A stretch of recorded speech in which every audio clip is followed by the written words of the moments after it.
అధ్యక్ష, తమరి అనుమతితో 2025-26 ఆర్థిక సంవత్సరానికి గాను వార్షిక ఆదాయ వ్యయ పట్టిక బడ్జెట్ను సభలో ప్రవేశపెడుతున్నాను.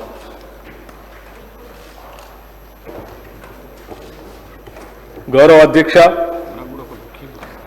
ప్రజా ప్రయోజనాలే ధ్యేయంగా పారదర్శకత మరియు జవాబుదారీతనంతో సాగుతున్న మా ప్రభుత్వం 2025-26 ఆర్థిక సంవత్సరానికి బడ్జెట్ ప్రవేశపెడుతున్నందుకు సంతోషంగా ఉంది.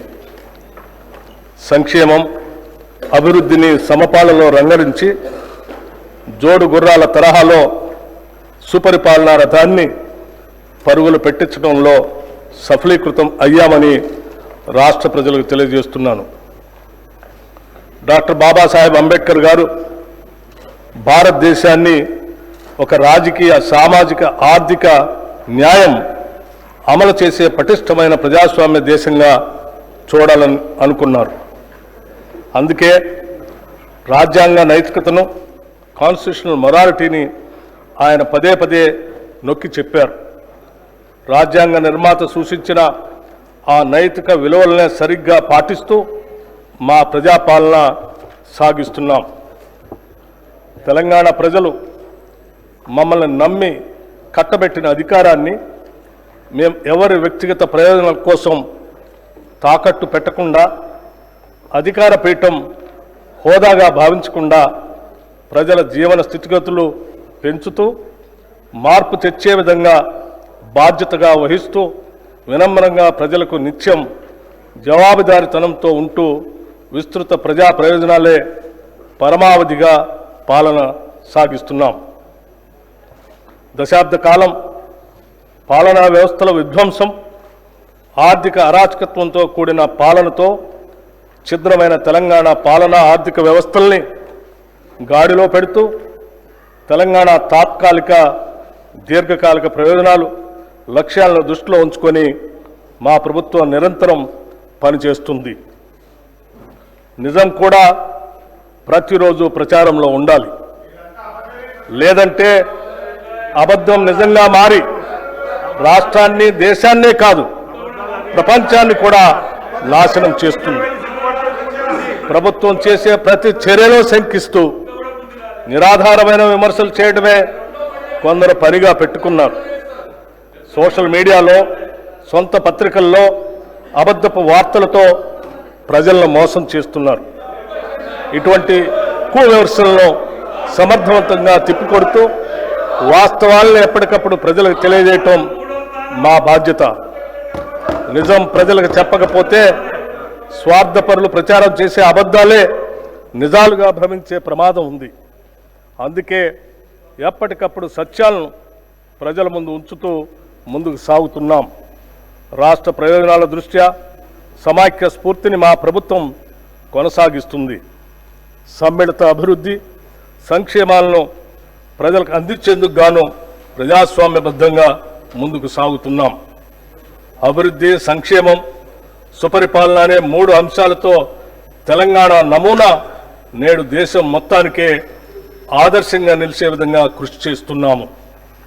అధికారంలోకి వచ్చిన తొలి ఏడాదిలోనే గత పాలకులు సృష్టించిన సవాళ్లన్నింటినీ ఎదుర్కొని మా ప్రభుత్వం పరిపాలనా సత్తాను చాటుకుంది. అయితే అదే సమయంలో లోక్సభ ఎన్నికలు రావడంతో ఎన్నికల నియమావళి అమల్లో ఉన్నందున అభివృద్ధి పనులకు కొంత విరామం ఏర్పడింది. తెలంగాణ రాష్ట్ర దీర్ఘకాలిక అభివృద్ధి లక్ష్య సాధనకు మా ప్రభుత్వం కట్టుబడి ఉంది. గౌరవ ముఖ్యమంత్రి శ్రీ రేవంత్ రెడ్డి గారి నాయకత్వంలో తెలంగాణ రైజింగ్ 2050 అనే ప్రణాళికతో మా పాలనని ముందుకు నడిపిస్తున్నాం. ఈరోజు మన రాష్ట్ర ఆర్థిక వ్యవస్థ పరిమాణం $200 బిలియన్. రాబోయే 10 ఏళ్ల కాలంలో దీన్ని 5 రెట్లు అభివృద్ధి చేసి $1000 బిలియన్, ట్రిలియన్ డాలర్ వ్యవస్థగా రూపాంతరం చెందే దిశగా మా కార్యాచరణ ఉంటుంది. హైదరాబాద్ మహానగరంలో రవాణా, మౌలిక సదుపాయాల విస్తరణ, పర్యావరణ పరిరక్షణ, మరియు సాంకేతిక అభివృద్ధి ప్రధాన అంశాలుగా అంతర్జాతీయ స్థాయిలో ఒక గ్లోబల్ సిటీగా తీర్చిదిద్దేందుకు మాస్టర్ ప్లాన్ను తయారు చేస్తున్నాం. దీనిలో భాగంగా హైదరాబాద్ని కాలుష్యరహిత నగరంగా తీర్చిదిద్దడానికి మూసీ నది పునరుద్ధరణ ప్రాజెక్టుని ప్రారంభించాం. ఆధునిక సాంకేతిక పరిజ్ఞానంతో పాటు క్లీన్ ఎనర్జీ, సుస్థిర అభివృద్ధితో తెలంగాణ రాష్ట్రాన్ని అగ్రగామిగా నిలబెట్టేందుకు మెగా మాస్టర్ ప్లాన్ 2050ని రూపొందించాం. దీనికోసం సౌర, పవన ఇంధన ప్రాజెక్టుల స్థాపనను ప్రోత్సహిస్తున్నాం. ప్రతి పౌరుడికి మెరుగైన వైద్యం అందించడానికి, ఆరోగ్య సేవలను మెరుగుపరచడానికి మెడికల్ కాలేజీల ఏర్పాటుకు భారీ స్థాయిలో కేటాయింపులు చేశాం. సమాజ పురోగతికి కీలకంగా మారిన విద్యా వ్యవస్థను పటిష్టపరచడంతో పాటు డిజిటల్ విద్యను పెంపొందించి పాఠశాలలకు మౌలిక సదుపాయాలను కల్పించాం. వెనుకబడిన వర్గాలకు చెందిన ప్రతిభావంతులైన విద్యార్థులను ప్రోత్సహించేందుకు స్కాలర్షిప్లని అందిస్తున్నాం. రైతుల సంక్షేమమే ప్రాధాన్యంగా పనిచేసే మా ప్రభుత్వం రాష్ట్ర రైతాంగానికి ఎప్పటికప్పుడు స్వల్పకాలిక, దీర్ఘకాలిక సహాయాన్ని అందిస్తూనే ఆధునిక వ్యవసాయ విధానాలను ప్రోత్సహించేందుకు సబ్సిడీలు, ప్రత్యేక ఇన్సెంటివ్లని అందిస్తుంది.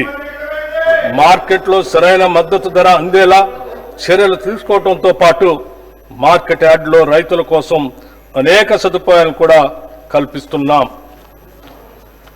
నీకు కనిపించిన బలహీనుడైన నిరుపేద ముఖాన్ని గుర్తు తెచ్చుకో. నువ్వు తీసుకున్న చర్య అతనికి ఉపయోగపడుతుందో లేదో అని నిన్ను నువ్వు ప్రశ్నించుకో అని మహాత్మా గాంధీ గారు చెప్పిన మాటలు, వారి మాటలే మాకు స్ఫూర్తి మంత్రం. నిరుపేదల కోసం, బలహీన వర్గాల కోసం మేము తీసుకున్న ప్రతి చర్య వెనుక ఉన్న ఆలోచన ఇదే. అభివృద్ధి ఫలాలు సమాజంలోని చిట్ట చివరి వ్యక్తికి చేర్చే లక్ష్యంతో అభివృద్ధి మరియు సంక్షేమ రంగాలకు తగినన్ని నిధుల్ని ప్రస్తుత బడ్జెట్లో ప్రతిపాదిస్తున్నాం.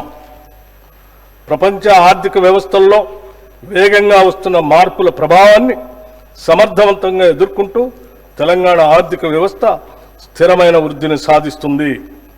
2024-25 ఆర్థిక సంవత్సరంలో తెలంగాణ స్థూల రాష్ట్ర ఉత్పత్తి ప్రస్తుత ధరల ప్రకారం 16,12,579 కోట్ల రూపాయలు. గత సంవత్సరంతో పోలిస్తే వృద్ధి రేటు 10.1% నమోదైంది. ఇదే సమయంలో దేశ జీడిపి 3,31,03,215 కోట్ల రూపాయలు కాగా వృద్ధి రేటు 9.9% ఉంది. 2024-25 ఆర్థిక సంవత్సరంలో ప్రస్తుత ధరల ప్రకారం రాష్ట్ర తలసరి ఆదాయం 3,79,751 రూపాయలు కాగా వృద్ధి రేటు 9.6%. దేశ తలసరి ఆదాయం 2,05,579 రూపాయలు కాగా వృద్ధి రేటు 8.8%. దేశ తలసరి ఆదాయంతో పోలిస్తే తెలంగాణ తలసరి ఆదాయం 1,74,172 రూపాయలు, అంటే 1.8% రెట్లు ఎక్కువగా ఉంది.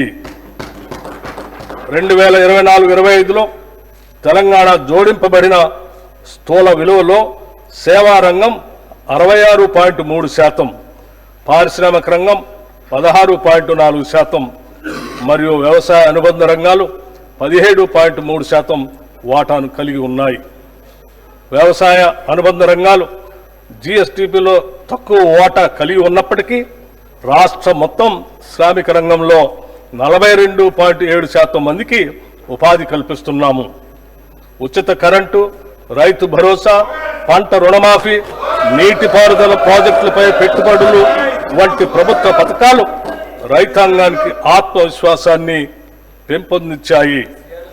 అదే సమయంలో వ్యవసాయ రంగాన్ని పటిష్టవంతం చేసేందుకు గాను పళ్ల తోటలు, పశు సంరక్షణ, చేపల పెంపకం వంటి అనుబంధ వ్యవసాయ కార్యకలాపాలను ప్రోత్సహిస్తున్నాం. రాష్ట్ర పరిశ్రమలు 22.5% మందికి ఉపాధి కల్పిస్తున్నాయి. China+1 వ్యూహాన్ని అవలంబించడం ద్వారా తెలంగాణను ఫార్మాస్యూటికల్స్, బయోటెక్నాలజీ, విద్యుత్ వాహనాలు, పునరుత్పాదక శక్తి రంగాల్లో గ్లోబల్ తయారీ కేంద్రంగా అభివృద్ధి చేయాలనేది మా ప్రభుత్వ లక్ష్యం. పరిశ్రమల కారిడార్లు, ప్రత్యేక ఆర్థిక మండళ్ల అభివృద్ధి మరిన్ని పెట్టుబడులను ఆకర్షించి ఉద్యోగ అవకాశాలను పెంపొందించడానికి తోడ్పడతాయి. తద్వారా ఆర్థిక వ్యవస్థ మరింత స్థిరంగా, వేగంగా అభివృద్ధి చెందుతుంది. రాష్ట్రంలో సేవా రంగం అత్యధిక కొత్త ఉపాధి కల్పించే దిశగా కొనసాగుతుంది. ఇది మొత్తం శ్రామిక రంగంలో 34.8% వాటాను కలిగి ఉంది. హైదరాబాద్ నగరం ఐటీ రంగంలో అగ్రగామిగా, ముఖ్యంగా సాఫ్ట్వేర్ సేవలు, ఫిన్టెక్, లాజిస్టిక్, పర్యాటక వంటి రంగాలలో ఉపాధి వృద్ధికి ప్రధానంగా దోహదపడుతుంది. తెలంగాణలో శ్రామిక శక్తి 68.7% ఉండగా దేశీయ సగటు 64.3% మాత్రమే ఉంది. దీనిలో మహిళల ఉపాధి శాతం 52.7% ఉండగా ఇది దేశ సగటు 45.2% కంటే అధికం.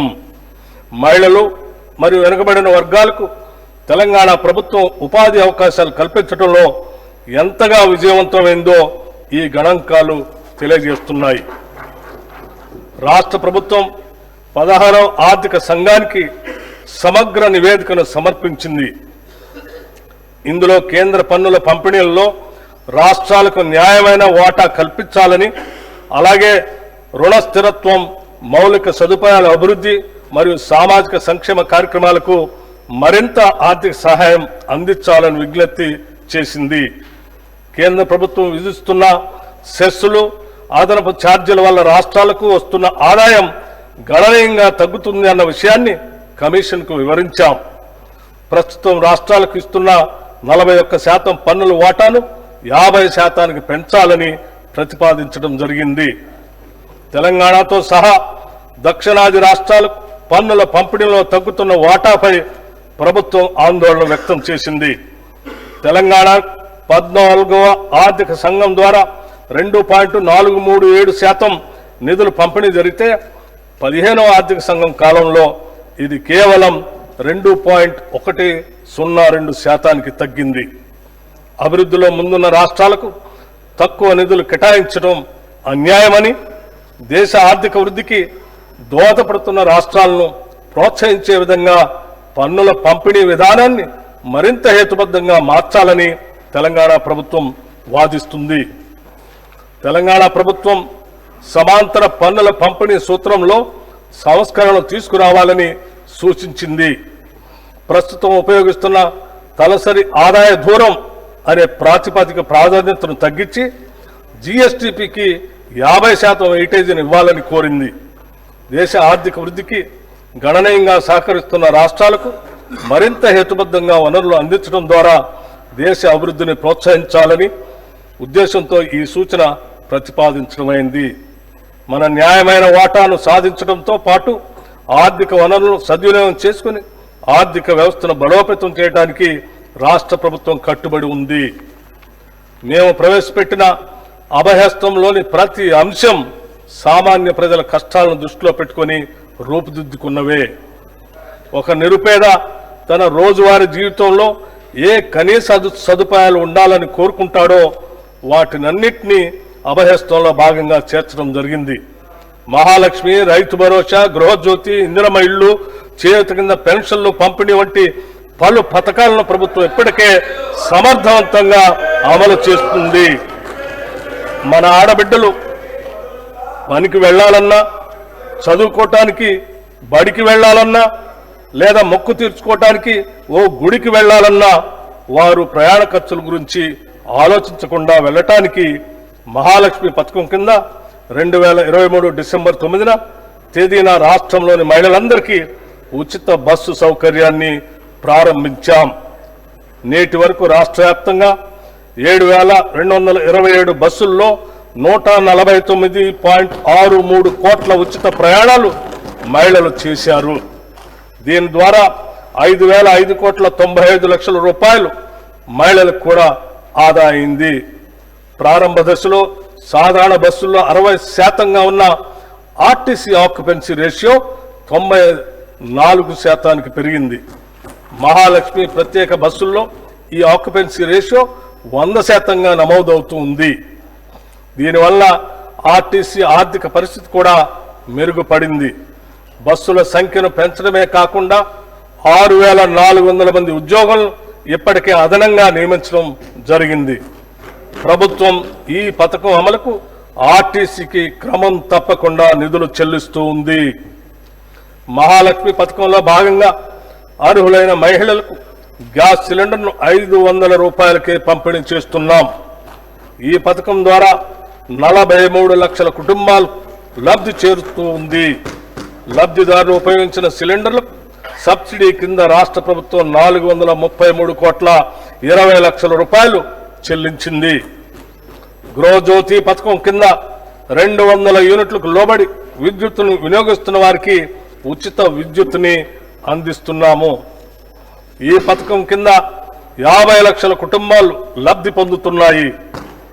ఈ పథకం కోసం ఇప్పటికే 1,775 కోట్లు 15 లక్షల రూపాయలు విద్యుత్ సంస్థలకి సబ్సిడీగా చెల్లించడం జరిగింది. ఇందిరమ్మ ఇళ్ల పథకాన్ని 2024 మార్చి నెలలో ప్రారంభించి ఇళ్ల పట్టాలను ఆడబిడ్డల పేరుతోనే ఇవ్వాలని నిర్ణయించాం. 22,500 కోట్ల రూపాయల అంచనా వ్యయంతో ప్రతి నియోజకవర్గానికి కనీసం 3,500 చొప్పున మొత్తం 4,50,000 ఇళ్లను మంజూరు చేస్తాం. గత ప్రభుత్వం 10 ఏళ్ల పాటు నిరుపేదలకు డబుల్ బెడ్రూమ్ ఇళ్లను ఇస్తామని ఆశలు రేకెత్తించి చివరకు నిరాశా నిస్పృహలనే మిగిల్చింది.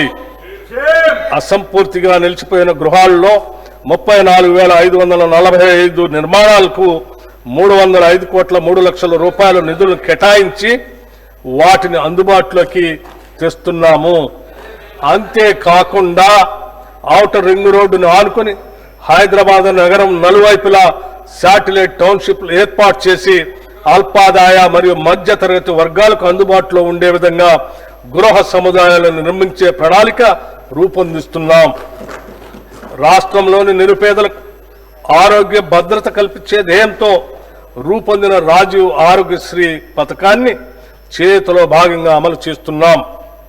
ఈ పథకం కింద ఉచిత వైద్య పరిమితిని 5 లక్షల రూపాయల నుండి 10 లక్షల రూపాయల వరకు పెంచడం వల్ల దారిద్ర్య రేఖకు దిగువనున్న 90.10 లక్షల కుటుంబాలకి లబ్ధి చేకూరింది.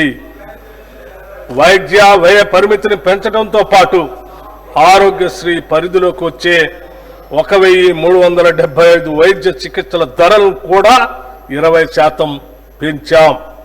అదనంగా 163 రకాల చికిత్సలను ఆరోగ్యశ్రీ పరిధిలోకి తీసుకురావడంతో 1,835 వైద్యపరమైన వివిధ ప్యాకేజీలు పేద ప్రజలకు అందుబాటులోకి వచ్చాయి. పెరుగుతున్న వ్యవసాయ పెట్టుబడి కోసం రైతులు అప్పులు చేయక తప్పనిసరి పరిస్థితి ఏర్పడింది. గతంలో చేసిన అప్పు తీరితేనే రాబోయే పంట కాలానికి కావలసిన పెట్టుబడికి రుణం దొరుకుతుంది. మన రైతన్నలకు ఇచ్చిన మాటకు కట్టుబడి మా ప్రభుత్వం వారిని రుణముక్తులు చేసింది. వారికి 2 లక్షల లోపు రుణాలను మాఫీ చేసింది. ఇప్పటి వరకు 25.35 లక్షల మంది రైతులకు 20,616 కోట్ల 89 లక్షల రూపాయలు రుణమాఫీ చేశాం. దీనివల్ల రైతులు మళ్లీ వ్యవసాయ రుణాలు పొందటానికి మార్గం సుగమమైంది. ఈ భారీ రుణమాఫీతో తెలంగాణ రాష్ట్రంలోని రైతుల ఆర్థిక మరియు సామాజిక స్థితిగతులు మెరుగుపరిచేందుకు బాటలు వేశాం. రాష్ట్రంలోని రైతులు ఎరువులు, విత్తనాలు, వ్యవసాయ పనిముట్లు కొనుగోలు చేసేందుకు పెట్టుబడి సాయంగా మా ప్రభుత్వం 2025 జనవరి 26వ తేదీన తెలంగాణ రైతు భరోసా పథకాన్ని ప్రారంభించింది. ఈ పథకం కింద రైతులకి ఏడాదికి ఎకరానికి 12,000 రూపాయలు అందుతాయి. ప్రజాధనం దుర్వినియోగం కాకుండా ప్రజాధనం దుర్వినియోగం కాకుండా అవకతవకలకు అడ్డుకట్ట వేసి సాగుకు యోగ్యమైన భూములన్నింటికీ రైతు భరోసా అందిస్తున్నాం. క్షేత్రస్థాయిలో సర్వే చేసి గ్రామ సభల్లో ధృవీకరించి సాగుకు యోగ్యం కాని భూమిని గుర్తించడం ద్వారా ఈ వృధాన్ని అరికట్టాము. రైతు భరోసా పథకానికి 18,000 కోట్ల రూపాయలు ఈ బడ్జెట్లో ప్రతిపాదిస్తున్నాము. భూమి లేని వ్యవసాయ కూలీలు ఉపాధి దొరకని రోజుల్లో పస్తులుండే దీనస్థితి నుండి వారిని కాపాడేందుకు ఇందిరమ్మ ఆత్మీయ భరోసా పథకాన్ని అమలు పరుస్తామని ఎన్నికల్లో చేసిన వాగ్దానానికి అనుగుణంగా సంవత్సరానికి ప్రతి వ్యవసాయ కూలీ కుటుంబానికి 12,000 రూపాయలు చెల్లించే బృహత్తర పథకాన్ని అమలు చేస్తున్నాం. రాష్ట్ర రైతుల నుండి కొనుగోలు చేసే సన్న ధాన్యానికి ప్రతి క్వింటాలకు 500 రూపాయల చొప్పున అదనపు ప్రోత్సాహాన్ని చెల్లిస్తున్నాం. దీనివల్ల రాష్ట్రంలో సన్న రకాల వరి సాగు గణనీయంగా పెరిగింది. గత ఖరీఫ్తో పోల్చినప్పుడు సన్న వడ్ల సాగు 25 లక్షల ఎకరాల నుండి 40 లక్షల ఎకరాలకు పెరిగింది. మా ప్రభుత్వం ఇస్తున్న బోనస్ మరియు ప్రతి చివర వడ్ల గింజ కూడా కొంటామని మేము చేసిన వాగ్దానమే దీనికి ప్రత్యక్ష కారణం. ఫలితంగా రైతులకు చక్కని గిట్టుబాటు ధర లభిస్తున్నది. ఖరీఫ్ సీజన్లో సన్న వడ్లు పండించిన రైతులకి 1,206,44 కోట్ల రూపాయల బోనస్ చెల్లించడం జరిగింది. రైతుల సౌకర్యార్థం 2024-25 ఖరీఫ్ సీజన్లో 8,332 ధాన్యం కొనుగోలు కేంద్రాలను ఏర్పాటు చేసి వారికి ఎటువంటి ఇబ్బందులు లేకుండా చేశాం. అకాల వర్షాల వల్ల ధాన్యం పాడవకుండా పండిన ధాన్యాన్ని రైతులు కొనుగోలు కేంద్రాలకు తీసుకువచ్చే సమయంలో ఎటువంటి నష్టం జరగకుండా గంటకు వాతావరణ సూచనలు అటు రైతులకు ఇటు కొనుగోలు కేంద్రాలకు తెలియజేస్తున్నాం. అధునాతన డ్రైయర్లు, ధాన్యం క్లీనర్లు, తగినన్ని టార్పాలిన్లను రైతులకు అందుబాటులో ఉంచడం జరిగింది. వ్యవసాయ మార్కెట్ యార్డుల్లో వసతుల అభివృద్ధికి 181.98 కోట్ల రూపాయల వ్యయంతో వివిధ అభివృద్ధి పనులను చేపట్టాం. 2024-25 ఖరీఫ్ సీజన్లో 10,35,484 మంది రైతుల నుండి ధాన్యం కొనుగోలు చేసి 12,511.76 కోట్ల వారి ఖాతాల్లో జమ చేయటమైంది. కేంద్ర ప్రాయోజిత పథకాల ద్వారా రాష్ట్ర రైతుల ప్రయాణం కోసం అన్ని చర్యలు తీసుకుంటున్నాం. రాష్ట్రంలో ఆయిల్ పామ్ సాగును విస్తృతంగా చేపట్టాలన్న ప్రభుత్వ లక్ష్యంతో ప్రోత్సాహక సబ్సిడీని అందిస్తున్నాం. ఆయిల్ పామ్ దిగుమతులపై కస్టమ్స్ సుంకం లేని కారణంగా మన రైతులకు సరైన ధర లభించనందున కేంద్ర ప్రభుత్వంతో సంప్రదింపులు జరిపి ఆయిల్ పామ్ దిగుమతులపై కస్టమ్స్ సుంకం విధించేలాగా కృషి చేశాం. తద్వారా ఆయిల్ పామ్ రైతులకు టన్నుకి 2,000 రూపాయలు అదనపు లబ్ధి చేకూరి ఆయిల్ పామ్ సాగు మరింత లాభదాయకంగాను ఆకర్షణీయంగాను మారింది. ఉద్యానవన సాగులో బిందు సేద్యం కొరకు సౌర విద్యుత్తును ఉపయోగించే రైతులకు ప్రాధాన్యతనిచ్చి వారికి ప్రోత్సాహక సబ్సిడీని అందిస్తాం. వ్యవసాయ శాఖకు ఈ బడ్జెట్లో 24,439 కోట్ల రూపాయల్ని ప్రతిపాదిస్తున్నాం. పశువులు వ్యాధుల బారిన పడకుండా నిరోధించే టీకాలను ఉత్పత్తి చేసే తెలంగాణ పశు వైద్య టీకా ఉత్పత్తి కేంద్రం హైదరాబాద్ శాంతినగర్లో ఉంది. ఈ వెటర్నరీ బయోలాజికల్ రీసెర్చ్ ఇన్స్టిట్యూట్ని మామిడిపల్లికి తరలించి 300 కోట్ల రూపాయలతో భారీగా విస్తరింపజేస్తున్నాం. అంతేకాకుండా కొత్త వ్యాక్సిన్ల ఆవిష్కరణకు అవసరమైన పరిశోధనలు చేపట్టే నిమిత్తం 100 కోట్ల రూపాయలతో అధునాతన యంత్రాలను తెప్పిస్తున్నాం. నూతనంగా ఏర్పాటయ్యే ఈ టీకాల కేంద్రంలో బ్యాక్టీరియల్ వైరల్ వ్యాక్సిన్ ప్రొడక్షన్ ప్లాంట్లు, క్వాలిటీ కంట్రోల్, యానిమల్ టెస్టింగ్ ల్యాబ్లు, R&D, యానిమల్ బ్రీడింగ్ సెంటర్ వంటి వాటితో పాటు స్టాఫ్ క్వార్టర్స్ కూడా నిర్మిస్తాం. మన రాష్ట్రం నుండి భారీగా చేపల ఎగుమతిని ప్రోత్సహించడానికి రంగారెడ్డి జిల్లా కోహెడలో ఎక్స్పోర్ట్ ఓరియంటెడ్ హోల్సేల్ చేపల మార్కెట్ను 47 కోట్ల రూపాయల వ్యయంతో నిర్మించాలని ప్రతిపాదించాం. రాష్ట్రంలో మేలుజాతి పాడి పశువులను వృద్ధి చేయడానికి రంగారెడ్డి జిల్లా కంసాన్పల్లిలో ఒక కొత్త ఫ్రోజన్ సెమెన్ బుల్ స్టేషన్ను 21 కోట్ల 6 లక్షల రూపాయల వ్యయంతో నిర్మిస్తున్నాం. దీని అతి త్వరలోనే అందుబాటులోకి తీసుకొని వస్తాం. దీని ద్వారా సంవత్సరానికి సుమారు 10 లక్షల ఫ్రోజన్ సెమెన్ డోసుల ఉత్పత్తి సామర్థ్యం ఏర్పడుతుంది. పశుసంవర్ధక శాఖకు ఈ బడ్జెట్లో 1674 కోట్ల రూపాయలు ప్రతిపాదిస్తున్నాము. భూమి అనేది ఒక స్థిరాస్తి మాత్రమే కాదు, అది ఒక భావోద్వేగం. భూమితో ఉన్న అనుబంధం కన్నతల్లితో సొంత ఊరితో ఉన్న అనుబంధంతో సమానం. ఒక వ్యక్తి తన భూమిని కోల్పోయినప్పుడు తన అస్తిత్వాన్నే పోగొట్టుకున్నట్లు భావిస్తాడు. అటువంటి భావుకతో ముడిపడి ఉన్న అంశంలో గత ప్రభుత్వ హయాంలో చేపట్టిన ధరణి ప్రాజెక్టులో చోటు చేసుకున్న అక్రమాల వల్ల సామాన్యులకు తీరని వేదన మిగిలింది. సమస్యల పరిష్కారాన్ని కోరుతూ ప్రజలు చేసుకున్న దరఖాస్తులు కూడా పరిష్కరించలేని దుస్థితి అప్పట్లో ఏర్పడింది. వీటి పరిష్కరణ వేగవంతం చేయడానికి జిల్లా కలెక్టర్లకు మాత్రమే ఉన్న పరిష్కరణ అధికారాన్ని తహసీల్దార్ ఆర్డీఓలకి బదిలీ చేస్తూ మార్గదర్శకాలని విడుదల చేశాం. తెలంగాణ ప్రభుత్వం ఒక చారిత్రాత్మక సంస్కరణగా భూభారతి చట్టాన్ని తీసుకువచ్చింది. ఈ చట్టంలోని నిబంధనలు పారదర్శకంగా, సమగ్రంగా, భూ వివాదాలకు తావు లేకుండా భూ యజమానుల హక్కులు పూర్తిగా పరిరక్షించడానికి రూపొందించబడ్డాయి. డిజిటల్ మ్యాపింగ్ వ్యవస్థ, ఆధునిక సాంకేతికను ఉపయోగించడం ద్వారా భూభారతి లావాదేవీల్ని సులభతరం చేసి సక్రమమైన భూ రికార్డు వ్యవస్థను ఏర్పరచడానికి దోహదం చేస్తుంది. భూ పరిపాలన మరింత బలోపేతం చేయడానికి 10,954 గ్రామ స్థాయి అధికారుల పోస్టుల్ని మంజూరు చేశాం.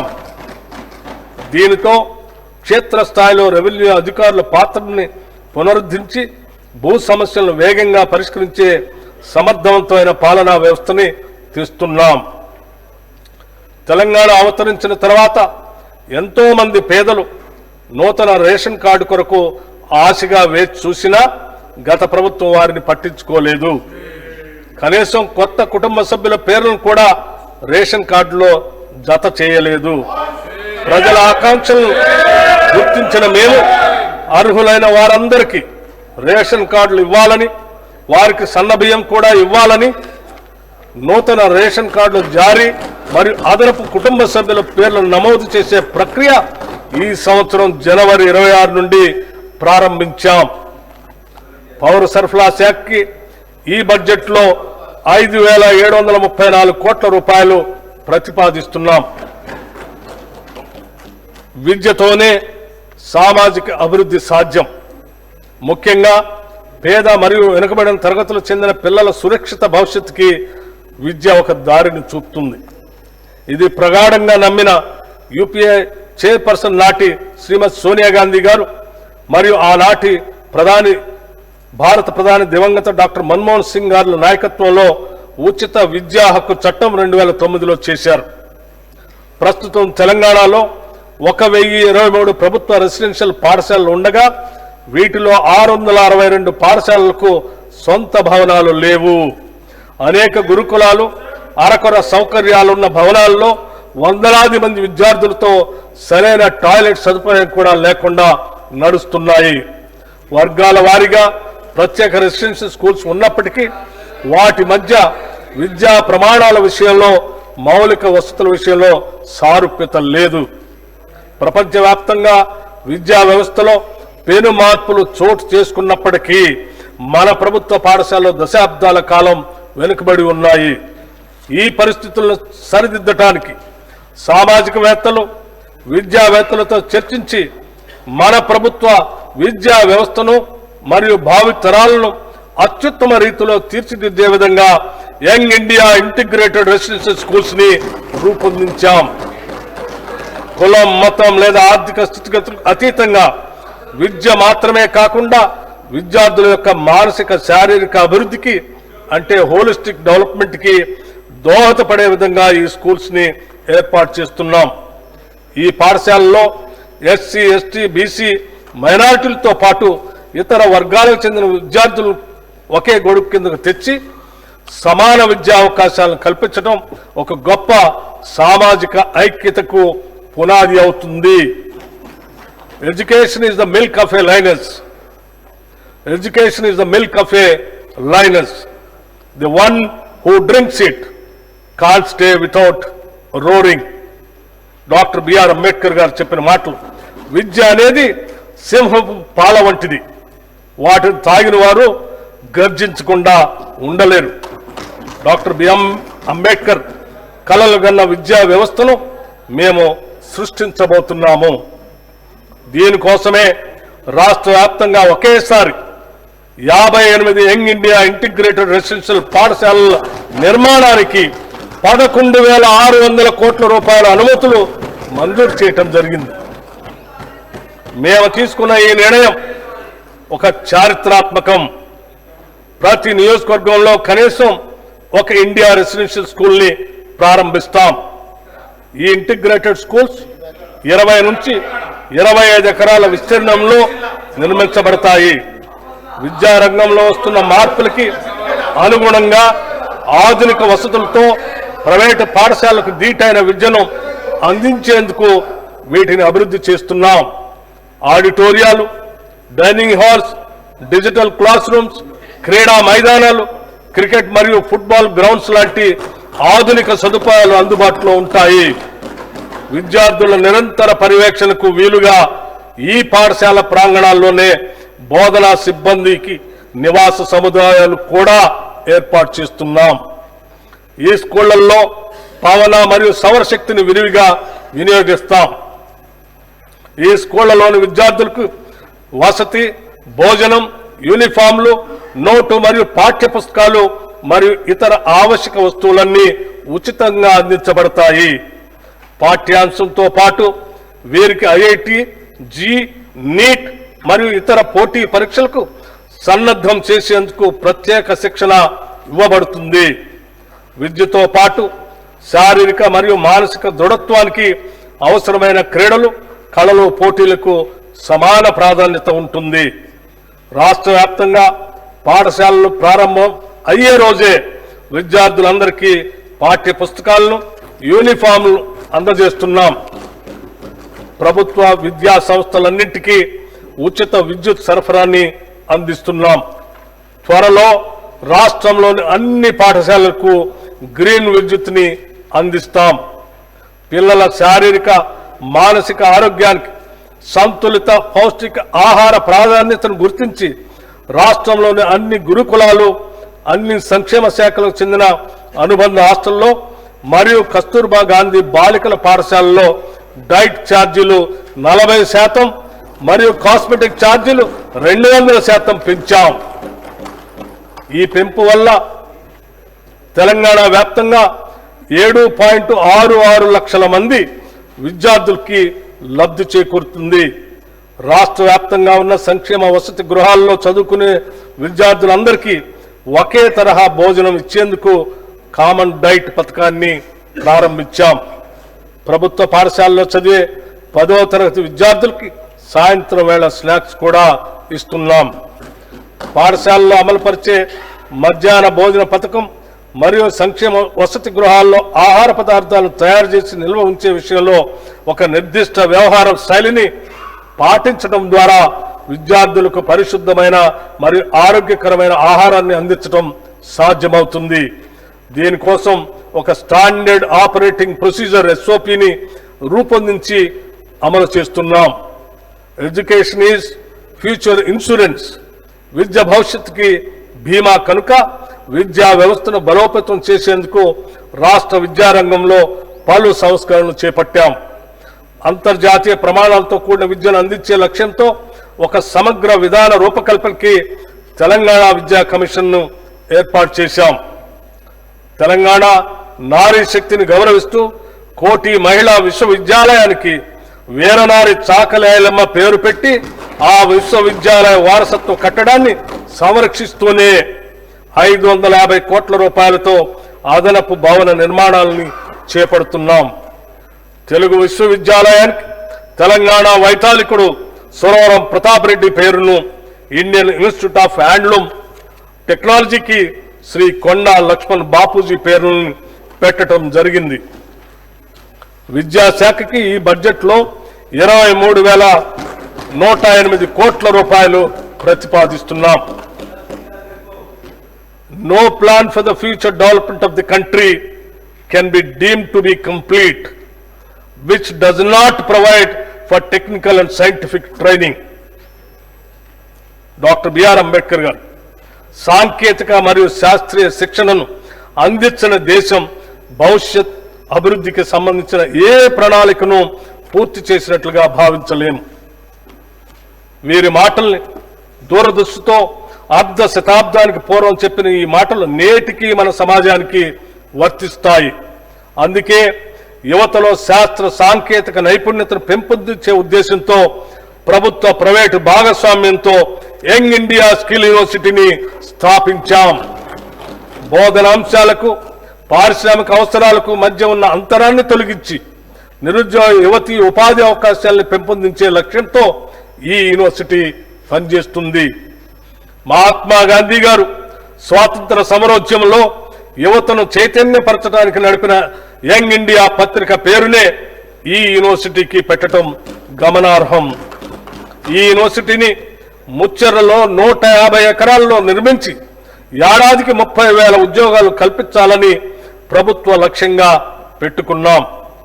సింగపూర్ ప్రభుత్వ ఆధ్వర్యంలోని ఇన్స్టిట్యూట్ ఆఫ్ టెక్నికల్ ఎడ్యుకేషన్ ప్రపంచంలోనే మేటి సంస్థ. వారి భాగస్వామ్యంతో young India skill university master ట్రైనర్లకు శిక్షణ ఇస్తున్నాము. వివిధ పరిశ్రమల భాగస్వామ్యంతో ఈ యూనివర్సిటీలో అందించే కోర్సులు అటు యువతకు ఇటు పరిశ్రమలకు ఎంతో ఉపయుక్తంగా ఉండేలా రూపొందించాం. ఈ యూనివర్సిటీలో ప్రస్తుతం 5 కోర్సులు ప్రారంభమైనాయి. మున్ముందు యానిమేషన్, టూరిజం మరియు హాస్పిటాలిటీ, బ్యాంకింగ్, ఫైనాన్షియల్ సర్వీసెస్, నిర్మాణ రంగం, రిటైల్ రంగం, మీడియా, సినిమా రంగం, నౌకా మరియు విమాన మెయింటెనెన్స్ రంగం, ఆర్టిఫిషియల్ ఇంటెలిజెన్స్ వంటి అత్యాధునిక టెక్నాలజీ కోర్సులు కూడా ప్రారంభించబోతున్నాం. తెలంగాణ యువతను విద్యార్థులను నిపుణులుగా తీర్చిదిద్దేందుకు రాష్ట్ర ప్రభుత్వం ఫ్యూచర్ సిటీలో ప్రత్యేకంగా 200 ఎకరాల్లో ఆర్టిఫిషియల్ ఇంటెలిజెన్స్ సిటీని నెలకొల్పాలని నిర్ణయించింది. ఈ సిటీలో ప్రత్యేక విశ్వవిద్యాలయాన్ని, డేటా సెంటర్లను, కంప్యూటింగ్ సౌకర్యాలను, పౌరులకు అవగాహన కల్పించే కేంద్రాన్ని స్థాపించడానికి తగిన చర్యలు ప్రారంభించాం. కేంద్ర గణాంక శాఖ నిర్వహించిన పీరియాడిక్ లేబర్ ఫోర్స్ సర్వే ప్రకారం తెలంగాణలో 2023 జులై సెప్టెంబర్ కాలంలో నిరుద్యోగ రేటు 22.9% ఉండగా 2024 జులై సెప్టెంబర్ కాలంలో అది 18.1%కి తగ్గింది. మా ప్రభుత్వం చేస్తున్న నైపుణ్య శిక్షణ కార్యక్రమాలు, ప్రభుత్వ ఉద్యోగ నియామకాలు, యువ పారిశ్రామికులకు ఇస్తున్న ప్రోత్సాహాల వల్లే ఇది సాధ్యమైంది. సమర్థవంతమైన విధానాల రూపకల్పన మరియు కార్యాచరణ చక్కటి ఫలితాలు ఇస్తాయన్న దానికి ఇది నిదర్శనం. మా ప్రభుత్వం అధికారం చేపట్టిన వెంటనే ఉద్యోగ నియామకాలపై దృష్టి సారించి పోలీస్, రెసిడెన్షియల్ స్కూల్స్, వైద్య, ఆరోగ్య మరియు ఇతర శాఖల్లో 57,946 ఉద్యోగాల ఎంపిక ప్రక్రియ పూర్తి చేశాం. అంతేకాకుండా వివిధ ప్రభుత్వ శాఖలు, విభాగాలలో మానవ వనరుల అవసరాలపై సమీక్షలు జరిపి 30,228 కొత్త పోస్టుల్ని మంజూరు చేశాం. గ్రూప్ 1, గ్రూప్ 2 మరియు గ్రూప్ 3 పరీక్షలు సకాలంలో సక్రమంగా నిర్వహించి వాటి ఫలితాలు కూడా ప్రకటించాం. త్వరలో వారికి నియామక పత్రాలు అందజేస్తాం. అలాగే 14,236 అంగన్వాడీ పోస్టుల భర్తీకి ఆదేశాలు జారీ చేశాం. తెలంగాణ రాష్ట్ర సాధనలో మన యువత పాత్ర మరియు త్యాగాలు మరోలేనివి. తెలంగాణ సాధించుకున్న తర్వాత వారి పట్ల గత ప్రభుత్వం నది దాటే వరకు ఓడమల్లయ్య, దాటిన తర్వాత బోడమల్లయ్య అనే విధంగా ప్రవర్తించింది. వారి జీవితాల్లో ఎటువంటి మార్పు రాకపోగా ప్రభుత్వ ఉద్యోగాలు అందని ద్రాక్షగానే మిగిలాయి. కూలి కోసం పట్టణంలో బ్రతుకుదామని తల్లి మాట చెవిన పెట్టక బయలుదేరిన బాటసారికి ఎంత కష్టం అని మహానుభావుడు ఆనాడు శ్రీశ్రీ చెప్పారు. నిరుద్యోగ యువత ఇటువంటి ఒక నిస్సహాయ స్థితిలో ఉండగా మా ప్రభుత్వం అధికారం చేపట్టి వారికి భవిష్యత్తుపై తిరిగి ఆశను రగిల్చింది. ప్రభుత్వ ఉద్యోగాల సత్వర భర్తీతో పాటు ఇతర రంగాల్లో ఉపాధి కల్పించే దిశగా ముఖ్యంగా మహిళలు మరియు వెనుకబడిన వర్గాల యువత కోసం ప్రత్యేక ప్రణాళికలు రూపొందించాల్సిన అవసరాన్ని గుర్తించింది. ఎస్సీ, ఎస్టీ, బీసీ, మైనారిటీ మరియు ఆర్థికంగా వెనుకబడిన వర్గాల యువత స్వయం ఉపాధి కల్పన కొరకు రాజీవ్ యువ వికాసం అనే పథకాన్ని ప్రారంభించాం. ఈ పథకం యువతకు ఉపాధి కల్పనలో ఒక గేమ్ చేంజర్ గా నిలుస్తుంది. కేవలం ఉపాధి కల్పించడమే లక్ష్యంగా కాకుండా యువతని ఔత్సాహిక పారిశ్రామికవేత్తలుగా తీర్చిదిద్ది వారు మరింత మందికి ఉపాధి సృష్టించేట్లు ప్రోత్సహించడం మా ధ్యేయం. ఈ పథకం ద్వారా యువతకు కని విని ఎరగని రీతిలో 6,000 కోట్ల రూపాయల కేటాయింపుతో ఈ పథకాన్ని ప్రారంభించాం. ఎస్సీ, ఎస్టీ, బీసీ, మైనార్టీ కార్పొరేషన్ల ద్వారా ఈ పథకాన్ని అమలు చేస్తాం. అర్హుడైన ప్రతి నిరుద్యోగికి గరిష్టంగా 4 లక్షల రూపాయల వరకు ఆర్థిక సాయం అందిస్తాం. యువత అభ్యున్నతికి ఈ పథకం గొప్పగా తోడ్పడుతుంది. సివిల్స్ ప్రిలిమ్స్ పాస్ అయి మెయిన్స్ పరీక్షకు వెళ్లే అభ్యర్థులకు 1 లక్ష రూపాయలు మరియు మెయిన్స్ పరీక్ష పాస్ అయి ఇంటర్వ్యూకి సిద్ధమయ్యే అభ్యర్థులకు మరొక 1 లక్ష రూపాయలు, మొత్తంగా 2 లక్షల రూపాయల ఆర్థిక సహాయాన్ని సింగరేణి యాజమాన్య సౌజన్యంతో రాజీవ్ గాంధీ సివిల్స్ అభయహస్తం కింద ఇస్తున్నాం. తద్వారా ఆల్ ఇండియా సర్వీసెస్ లో తెలంగాణ రాష్ట్రం నుంచి మరింత మంది పేద మధ్యతరగతి కుటుంబాలకు చెందిన యువతీ యువకులు ఎంపికయ్యే అవకాశం ఏర్పడింది. అధునాతన సాంకేతిక కేంద్రాలుగా ఐటీఐలు రాష్ట్ర వ్యాప్తంగా ఏటా 1 లక్ష మందికి నైపుణ్య శిక్షణను ఇచ్చేందుకు 65 ప్రభుత్వ పారిశ్రామిక శిక్షణా కేంద్రాలు అడ్వాన్స్డ్ టెక్నాలజీ కేంద్రాలుగా తీర్చిదిద్దే ప్రక్రియ పురోగతిలో ఉంది. టాటా టెక్నాలజీ సర్వీసెస్ వారి సౌజన్యంతో నిర్వహించే ఈ శిక్షణా కేంద్రాల్లో తెలంగాణ యువత తగిన ఉద్యోగ నైపుణ్యాలను సాధించేందుకు వీలుగా 9 లాంగ్ టర్మ్, 23 షార్ట్ టర్మ్ కోర్సులతో పాటు నైపుణ్యాల కొరత తీర్చేందుకు బ్రిడ్జ్ కోర్సుల్ని ప్రవేశపెట్టాం. డిగ్రీ ఇంజనీరింగ్ లో చేరిన విద్యార్థులకు banking, financial services, insurance, BFSI రంగాల్లో ఉద్యోగాలు కల్పించడమే లక్ష్యంగా బిఎఫ్ఎస్ఐ ట్రైనింగ్ కోర్సును రాష్ట్ర ప్రభుత్వం ప్రారంభించింది. రెగ్యులర్ డిగ్రీతో పాటు మినీ డిగ్రీ కోర్సుగా బిఎఫ్ఎస్ఐ నైపుణ్య శిక్షణను అందించే వినూత్న కార్యక్రమాన్ని రాష్ట్రంలోని 38 కాలేజీల్లో ప్రారంభించాం. ప్రభుత్వం గుర్తించిన 18 ఇంజనీరింగ్ కాలేజీల్లోనూ 20 డిగ్రీ కాలేజీల్లోనూ చదువుతున్న 10,000 మంది విద్యార్థులకు ఈ శిక్షణ అందుతుంది. రాష్ట్ర వ్యాప్తంగా పట్టణాలతో పాటు గ్రామీణ ప్రాంతాల్లోని విద్యార్థులకు కూడా లబ్ధి చేకూరేలా ఈ కాలేజీల్ని ఎంపిక చేయటం జరిగింది. రాష్ట్రంలోని 119 అసెంబ్లీ నియోజకవర్గాల్లో డాక్టర్ బిఆర్ అంబేద్కర్ నాలెడ్జ్ సెంటర్లను ప్రభుత్వం ఏర్పాటు చేయాలని నిర్ణయించింది. వీటి ద్వారా గ్రామీణ ప్రాంతాల్లోని ఆర్థికంగా వెనుకబడిన యువతీ యువకులకు గ్రూప్ 1, గ్రూప్ 2 మరియు ఇతర అన్ని పోటీ పరీక్షలకు ఉచితంగా కోచింగ్ తీసుకునేందుకు అవకాశం లభిస్తుంది.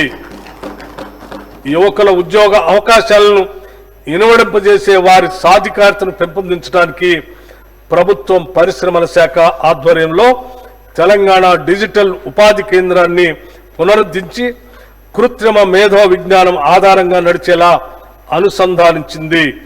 దీని ద్వారా పరిశ్రమలు మరియు వివిధ రంగాల అవసరాలకు కావలసిన నిపుణులు గుర్తించి నియమించుకునే వెసులుబాటు కలుగుతుంది. ఈ బడ్జెట్లో కార్మిక మరియు ఉపాధి కల్పన శాఖకు 900 కోట్ల రూపాయలు ప్రతిపాదిస్తున్నాం. గ్రామ స్వరాజ్యమే దేశ స్వరాజ్యం. మహాత్మా గాంధీ గారు చెప్పినటువంటి ఈ మాటలు, ఈ స్ఫూర్తితో మా ప్రభుత్వం గ్రామీణ వికాసానికి శ్రీకారం చుట్టింది. గత ప్రభుత్వంలో నిర్వీర్యమైన గ్రామీణ వ్యవస్థను మరింత పటిష్టం చేయాలనే లక్ష్యంతో కార్యాచరణను రూపొందించుకున్నాం. 2024-25లో రాష్ట్ర ప్రభుత్వం MNREGS పథకం కింద రాష్ట్ర వాటాగా చెల్లించాల్సిన నిధులను సకాలంలో చెల్లిస్తూ పలు గ్రామీణ అభివృద్ధి పథకాలను సమర్థవంతంగా అమలు చేసింది. ఈ సంవత్సరంలో 25,76,000 కుటుంబాలకు ఉపాధి చేకూర్చాం.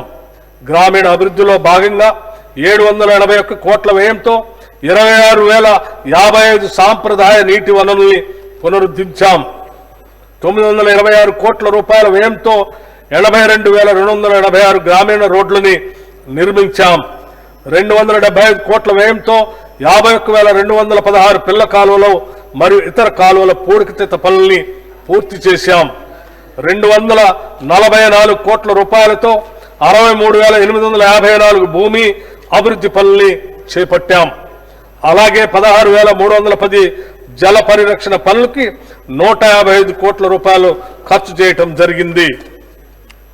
మన దేశ తొలి మహిళా ప్రధాని ఇందిరాగాంధీ, తొలి మహిళా రాష్ట్రపతి ప్రతిభా పాటిల్ మరియు లోక్సభ తొలి మహిళా స్పీకర్ మీరా కుమార్ వంటి మహిళలు ఎంతో సమర్థవంతంగా పనిచేసి వారి పదవులకే వన్నె తెచ్చారు. మన దేశంలోని ప్రతి మహిళకు కూడా అదే సమర్థత ఉందని మా నమ్మకం. భారతదేశ సుస్థిరతకు కుటుంబ వ్యవస్థే పునాది. అందులో మహిళలదే ప్రముఖ పాత్ర. వారి ఆర్థిక స్వావలంబన, కుటుంబ స్వావలంబనకు దేశాభివృద్ధికి ఎంతో కీలకం. స్త్రీ శక్తే దేశ శక్తి అని విశ్వసించి ఇందిరా మహిళా శక్తి మిషన్ను ప్రారంభించాం. ఈ మిషన్తో తెలంగాణలో మహిళా సాధికారతకు నూతన శకం ప్రారంభమైంది. ఈ పథకంలో 20,000 కోట్ల రూపాయల రుణాన్ని అందించాలనే లక్ష్యాన్ని పెట్టుకున్నాం. ఈ లక్ష్యాన్ని కూడా అధిగమించి 21,632 కోట్ల రూపాయలు రుణాల్ని స్వయం సహాయక సంఘాలకు అందించాం. దీని ద్వారా 2.25 లక్షల సూక్ష్మ పరిశ్రమలు స్థాపించబడి మహిళలకు పెద్ద ఎత్తున ఉద్యోగ అవకాశాలు లభించాయి. ఇంతే కాకుండా 214 ఇందిరా మహిళా శక్తి క్యాంటీన్లు కూడా ప్రారంభించాం. 22 ఇందిరా మహిళా శక్తి భవనాలు ఏర్పాటు చేయడానికి ప్రభుత్వం 110 కోట్ల రూపాయలని కేటాయించింది. ఇవి స్వయం సహాయక సంఘాలకు వ్యాపార కేంద్రాలుగా పనిచేస్తూ మహిళలు తమ వ్యాపారాలని విస్తరించుకునేందుకు కీలక భూమిక పోషిస్తాయి. స్వయం సహాయక సంఘాలకు పాఠశాల విద్యార్థుల యూనిఫామ్లు కుట్టే బాధ్యతను కూడా ప్రభుత్వం అప్పగించింది. యూనిఫామ్ కుట్టు ఛార్జీలను జతకు 75 రూపాయలకు పెంచడం జరిగింది. దానివల్ల నేటి వరకు స్వయం సహాయక సంఘాలు 37.5 లక్షల యూనిఫామ్లు కుట్టడం ద్వారా దాదాపు 28 కోట్ల రూపాయల ఆదాయాన్ని సంపాదించాయి. ఇది మహిళలకు స్వయం ఉపాధి అవకాశాలను పెంచడంలో కీలకమైన ముందడుగు. అమ్మ ఆదర్శ పాఠశాల కార్యక్రమం ద్వారా 23,701 మౌలిక సదుపాయాల ప్రాజెక్టులు 634 కోట్ల రూపాయల వ్యయంతో స్వయం సహాయక సంఘాలకు అప్పగించబడ్డాయి. వ్యాపార నిర్వహణలో మహిళలను మరింత ప్రోత్సహించడానికి ప్రతి మండలంలో వారితో రైసు మిల్లులు మరియు మినీ గోదాములు స్థాపించి నిర్వహించే విధంగా సహాయ సహకారాలు అందిస్తాం. ఐకేపీ కేంద్రాల్లో కొన్న ధాన్యాన్ని కూడా ఆ మిల్లుల్లో మిల్లింగ్ చేయించి ఎఫ్సిఐకి సరఫరా చేసే బాధ్యత మహిళా స్వయం సహాయక సంఘాలకి అప్పగిస్తాం. రుణ బీమా పథకం కింద ఒక్కో స్వయం సహాయక సంఘ సభ్యురాలకి 2 లక్షల రూపాయల సహజ మరణ బీమా మరియు 10 లక్షల రూపాయల ప్రమాద బీమా అందించబడుతుంది. తద్వారా స్వయం సహాయక సంఘాల సభ్యులకు ఆర్థిక రక్షణ కల్పించడమే ప్రభుత్వ లక్ష్యం. మహిళలు గొప్ప వ్యాపారవేత్తలుగా రాణించగలరని ఇప్పటికే రుజువైంది. రిటైల్, రవాణా రంగాలలో మహిళా పారిశ్రామికవేత్తలకు కొత్త అవకాశాలు కల్పిస్తున్నాం. ఇప్పటికే 32 మొబైల్ ఫిష్ రిటైల్ అవుట్లెట్లు ఏర్పాటు చేయబడ్డాయి. నారాయణపేటలో తొలి స్వయం సహాయక సంఘాల మహిళలు నడిపే పెట్రోల్ బంక్ 1,23,00,000 రూపాయల పెట్టుబడితో ప్రారంభించబడింది. రాష్ట్ర వ్యాప్తంగా ఇటువంటి మరిన్ని పెట్రోల్ బంకులు ఏర్పాటు చేసేలాగా ప్రభుత్వం ప్రోత్సహిస్తుంది. మండల మహిళా సమాఖ్యల ద్వారా 600 బస్సుల్ని టీజీఆర్టీసీకి అద్దెకు ఇచ్చేందుకు నిర్ణయించాం. ఇప్పటికే 150 బస్సులను అద్దెకు ఇవ్వడం జరిగింది. స్వయం సహాయక సంఘాలకు సోలార్ విద్యుత్ ఉత్పత్తి ప్లాంట్ల స్థాపన, నిర్వహణను అప్పగిస్తున్నాం. ఈ సంఘాల ద్వారా రాష్ట్ర వ్యాప్తంగా సోలార్ పవర్ ప్లాంట్లను ఏర్పాటు చేయడానికి SERP, TG REDCO, TG SPDCL మరియు టీజీ ఎన్పీడీసీఎల్ మధ్య అవగాహన ఒప్పందం కుదిరింది. ఈ ప్రాజెక్టు ద్వారా 1000 మెగావాట్ల సోలార్ విద్యుత్ ఉత్పత్తి అవ్వటమే కాకుండా మహిళలకు జీవనోపాధి లభిస్తుంది. 1 కోటి మంది మహిళలకు ఇందిరా మహిళా శక్తి మిషన్ పథకం ద్వారా 1,00,000 కోట్ల రూపాయలు వడ్డీ లేని రుణాల్ని అందిస్తాం. పంచాయతీరాజ్ మరియు గ్రామీణ అభివృద్ధి శాఖకు ఈ బడ్జెట్లో 31,605 కోట్ల రూపాయలు ప్రతిపాదిస్తున్నాం. రాష్ట్రంలోని రెసిడెన్షియల్ పాఠశాల విద్యార్థుల ఆరోగ్యం, సంక్షేమం, భద్రతను మెరుగుపరిచేందుకు, పాఠశాల పనితీరులో లోపాలను గుర్తించేందుకు మహిళా ఐఏఎస్ అధికారులు వాటిని సందర్శించి రాత్రిపూట బస చేసేలా ఆదేశాలు ఇచ్చాం. వాటి పనితీరును మెరుగుపరచడానికి తక్షణమే తీసుకోవాల్సిన చర్యలతో పాటు దీర్ఘకాలిక చర్యలను కూడా సిఫార్సు చేయాలని వారిని ఆదేశించాం. 2024 ఆగస్టులో తెలంగాణ ప్రభుత్వం మహిళల భద్రత కోసం ప్రత్యేక కమిటీని ఏర్పాటు చేసింది. ఈ కమిటీలో మహిళా మంత్రులు, అధికారులు సభ్యులుగా ఉంటారు. ఈ కమిటీ రాష్ట్ర వ్యాప్తంగా మహిళల భద్రతను మెరుగుపరిచేందుకు తక్షణ, దీర్ఘకాలిక వ్యూహాలని రూపొందిస్తుంది. రాష్ట్ర ప్రభుత్వం చేపట్టిన కార్యక్రమాలు అన్నింటిలోనూ మహిళలకు పెద్దపీట వేస్తున్నాం. వారి ప్రగతిని దృష్టిలో పెట్టుకొని సంక్షేమ పథకాలన్నింటిలోనూ మహిళల ప్రాధాన్యతను పెంచుతున్నాం. మహిళా శిశు సంక్షేమ శాఖ ఈ బడ్జెట్లో 2,862 కోట్ల రూపాయలు ప్రతిపాదిస్తున్నాం. షెడ్యూల్ కులాలు మరియు షెడ్యూల్ తెగల అభివృద్ధి కోసం తెలంగాణ రాష్ట్రంలో సామాజిక న్యాయం మరియు సమాన అభివృద్ధి పట్ల నిబద్ధతను నిలుపుకునేలా షెడ్యూల్ కులాల ఉపవర్గీకరణ చట్టం చారిత్రాత్మక మైలురాయిగా నిలిచిపోనుంది. తాము ఎన్నాళ్లుగానో ఎదురు చూస్తున్న సమాన హక్కులు, అవకాశాలు దక్కి తమ జీవితాల్లో మార్పు వస్తుందని నమ్మిన వారికి ఇది ఒక వెలుగు రేఖ. ఎస్సీ కులాల ఉపవర్గీకరణ డిమాండ్ చాలా సంవత్సరాలుగా ఉంది. దీని ముఖ్య ఉద్దేశం అత్యంత వెనుకబడిన షెడ్యూల్డ్ కులాల వర్గాలకు న్యాయమైన ప్రాతినిధ్యం, విద్య మరియు ఉపాధి అవకాశాల్లో న్యాయమైన వాటా కల్పించటం. 2024 ఆగస్టు 1న సుప్రీంకోర్టు పంజాబ్ రాష్ట్రం వర్సెస్ దవిందర్ సింగ్ కేసులో ఇచ్చిన చారిత్రాత్మక తీర్పు ఈ సంస్కరణకు న్యాయపరమైన మార్గదర్శకంగా నిలిచింది. ప్రభుత్వం జస్టిస్ షమీం అఖ్తర్ నేతృత్వంలో ప్రత్యేక విచారణ కమిషన్ ఏర్పాటు చేసి ఎస్సీ ఉపకులాల వర్గీకరణపై నివేదికను ఇవ్వమని కోరింది. ఈ కమిషన్ తన నివేదికను రాష్ట్ర ప్రభుత్వానికి సమర్పిస్తూ రాష్ట్రంలోని 59 ఎస్సీ ఉపకులాలను వారి సామాజిక ఆర్థిక వెనుకబడిన స్థాయిని బట్టి 3 వర్గాలకు విభజించాలని సూచించింది. జస్టిస్ షమీం అఖ్తర్ గారి నివేదికను ఆమోదించి దాని ప్రకారమే ఎస్సీ ఉపకులాల వర్గీకరణ చట్టాన్ని మా ప్రభుత్వం తీసుకొచ్చింది. దేశంలోనే ఈ వర్గీకరణను అమలు చేస్తున్న మొట్టమొదటి రాష్ట్రంగా తెలంగాణ నిలిచింది. ఈ నూతన చట్టం ఎస్సీ ఉపకులాల సాధికారతకు తొలి మెట్టు. ఈ చట్టం దేశవ్యాప్తంగా ఇతర రాష్ట్రాలకు ఆదర్శంగా నిలుస్తూ సామాజిక సమానత్వాన్ని మరింత ముందుకు తీసుకెళ్లే దిక్సూచిగా మారనుంది. ఆదివాసీల గిరిజనుల వైవిధ్య జీవన విధానాన్ని, వారి హక్కుల్ని కాపాడుతూ వారికి అభివృద్ధి ఫలాలు అందేలా కృషి చేస్తున్నాం. గిరిజన అభివృద్ధి కార్యాచరణ ప్రణాళిక ST-SDF ద్వారా గిరిజన ప్రాంతాల్లో వైద్యం, విద్య, జీవనోపాధి వంటి అనేక కీలక రంగాల్లో అభివృద్ధికి నిధులు కేటాయిస్తున్నాం. అంతేకాకుండా ఈ ప్రాంతాల్లో మౌలిక సదుపాయాలను మెరుగుపరిచి వాటిని సమర్థవంతంగా నిర్వహించడం కోసం ప్రభుత్వం చర్యలు తీసుకుంటుంది. గిరిజన అభివృద్ధి కోసం రాష్ట్ర ప్రభుత్వం మొదటిసారిగా ఇందిరా గిరి జల వికాసం అనే ఒక ప్రత్యేక పథకంతో పోడు భూములు సాగు చేసుకునే గిరిజన రైతుల కొరకు సౌర ఆధారిత పంపు సెట్ల ద్వారా సాగునీటిని అందించాలని నిర్ణయించాం. వచ్చే 4 సంవత్సరాలలో 12,600 కోట్లతో 2.1 లక్షల గిరిజన రైతులకు ఈ సౌకర్యం అందిస్తాం.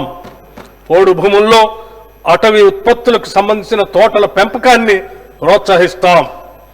గత ప్రభుత్వం SC/ST సబ్ ప్లాన్ చట్టం అమలును పూర్తిగా నిర్లక్ష్యం చేసింది. 2023-24 ఆర్థిక సంవత్సరంలో సబ్ ప్లాన్ చట్టం ప్రకారం ఖర్చు చేయాల్సిన నిధుల్లో ఎస్సీలకు చెందిన 13,617 కోట్లు, ఎస్టీలకు చెందిన 1,317 కోట్ల రూపాయలు ఖర్చు చేయకుండా బకాయి పెట్టింది. మా ప్రభుత్వం ఈ చట్టాన్ని తూచా తప్పకుండా అమలు చేస్తుంది. 2025-26 ఆర్థిక సంవత్సరంలో కేటాయించాల్సిన మొత్తానికి అదనంగా 2023-24కి సంబంధించిన బకాయిలు కూడా కేటాయిస్తున్నాం.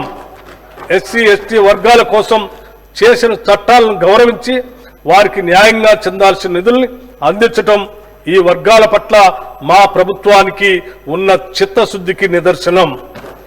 ఈ బడ్జెట్లో షెడ్యూల్డ్ కులాల సంక్షేమంకు 40,232 కోట్ల రూపాయలు మరియు షెడ్యూల్డ్ తెగల సంక్షేమంకు 17,169 కోట్ల రూపాయలు ప్రతిపాదిస్తున్నాం.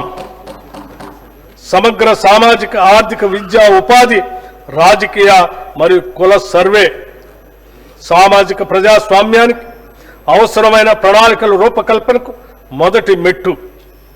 మేము చేపట్టిన కులగణన చారిత్రాత్మక అసమానతలను రూపుమాపే లక్ష్యంతో గతంలో ఎన్నడూ చేపట్టని సామాజిక ఆర్థిక విద్యా ఉపాధి రాజకీయ మరియు కుల సర్వేను తెలంగాణ ప్రభుత్వం నిర్వహించింది. కుల ఆధారిత గణన గురించి ఎన్నో దశాబ్దాలుగా డిమాండ్లు కొనసాగుతున్నాయి. సముచిత ప్రాతినిధ్యం మరియు వనరుల సమాన పంపిణీని నిర్ధారించేందుకు ఇది అత్యంత ఆవశ్యకం. ఈ సర్వే రాష్ట్ర చరిత్రలోనే విస్తృతమైన శాస్త్రీయ పారదర్శక డేటా సేకరణ కార్యక్రమంగా నిలిచి మొత్తం 1.12 కోట్ల కుటుంబ వివరాలను సేకరించింది. ఈ సర్వేలో కులం, భూ సంపద, విద్యా స్థాయి, ఉపాధి స్థాయి, రాజకీయ ప్రాతినిధ్యం మరియు ప్రభుత్వ సంక్షేమ పథకాల లబ్ధి వంటి అనేక ప్రధాన అంశాలను సమగ్రంగా సేకరించాం. 96% కవరేజ్తో ఈ సర్వే అత్యంత విజయవంతమైన సామాజిక ఆర్థిక డేటా సేకరణగా దేశంలోనే నిలిచింది. ప్రభుత్వ సంక్షేమ పథకాలు అర్హులైన లబ్ధిదారులకు చేరేందుకు సమర్థవంతమైన పాలనకు ఈ సర్వే కీలక డేటాను అందించింది.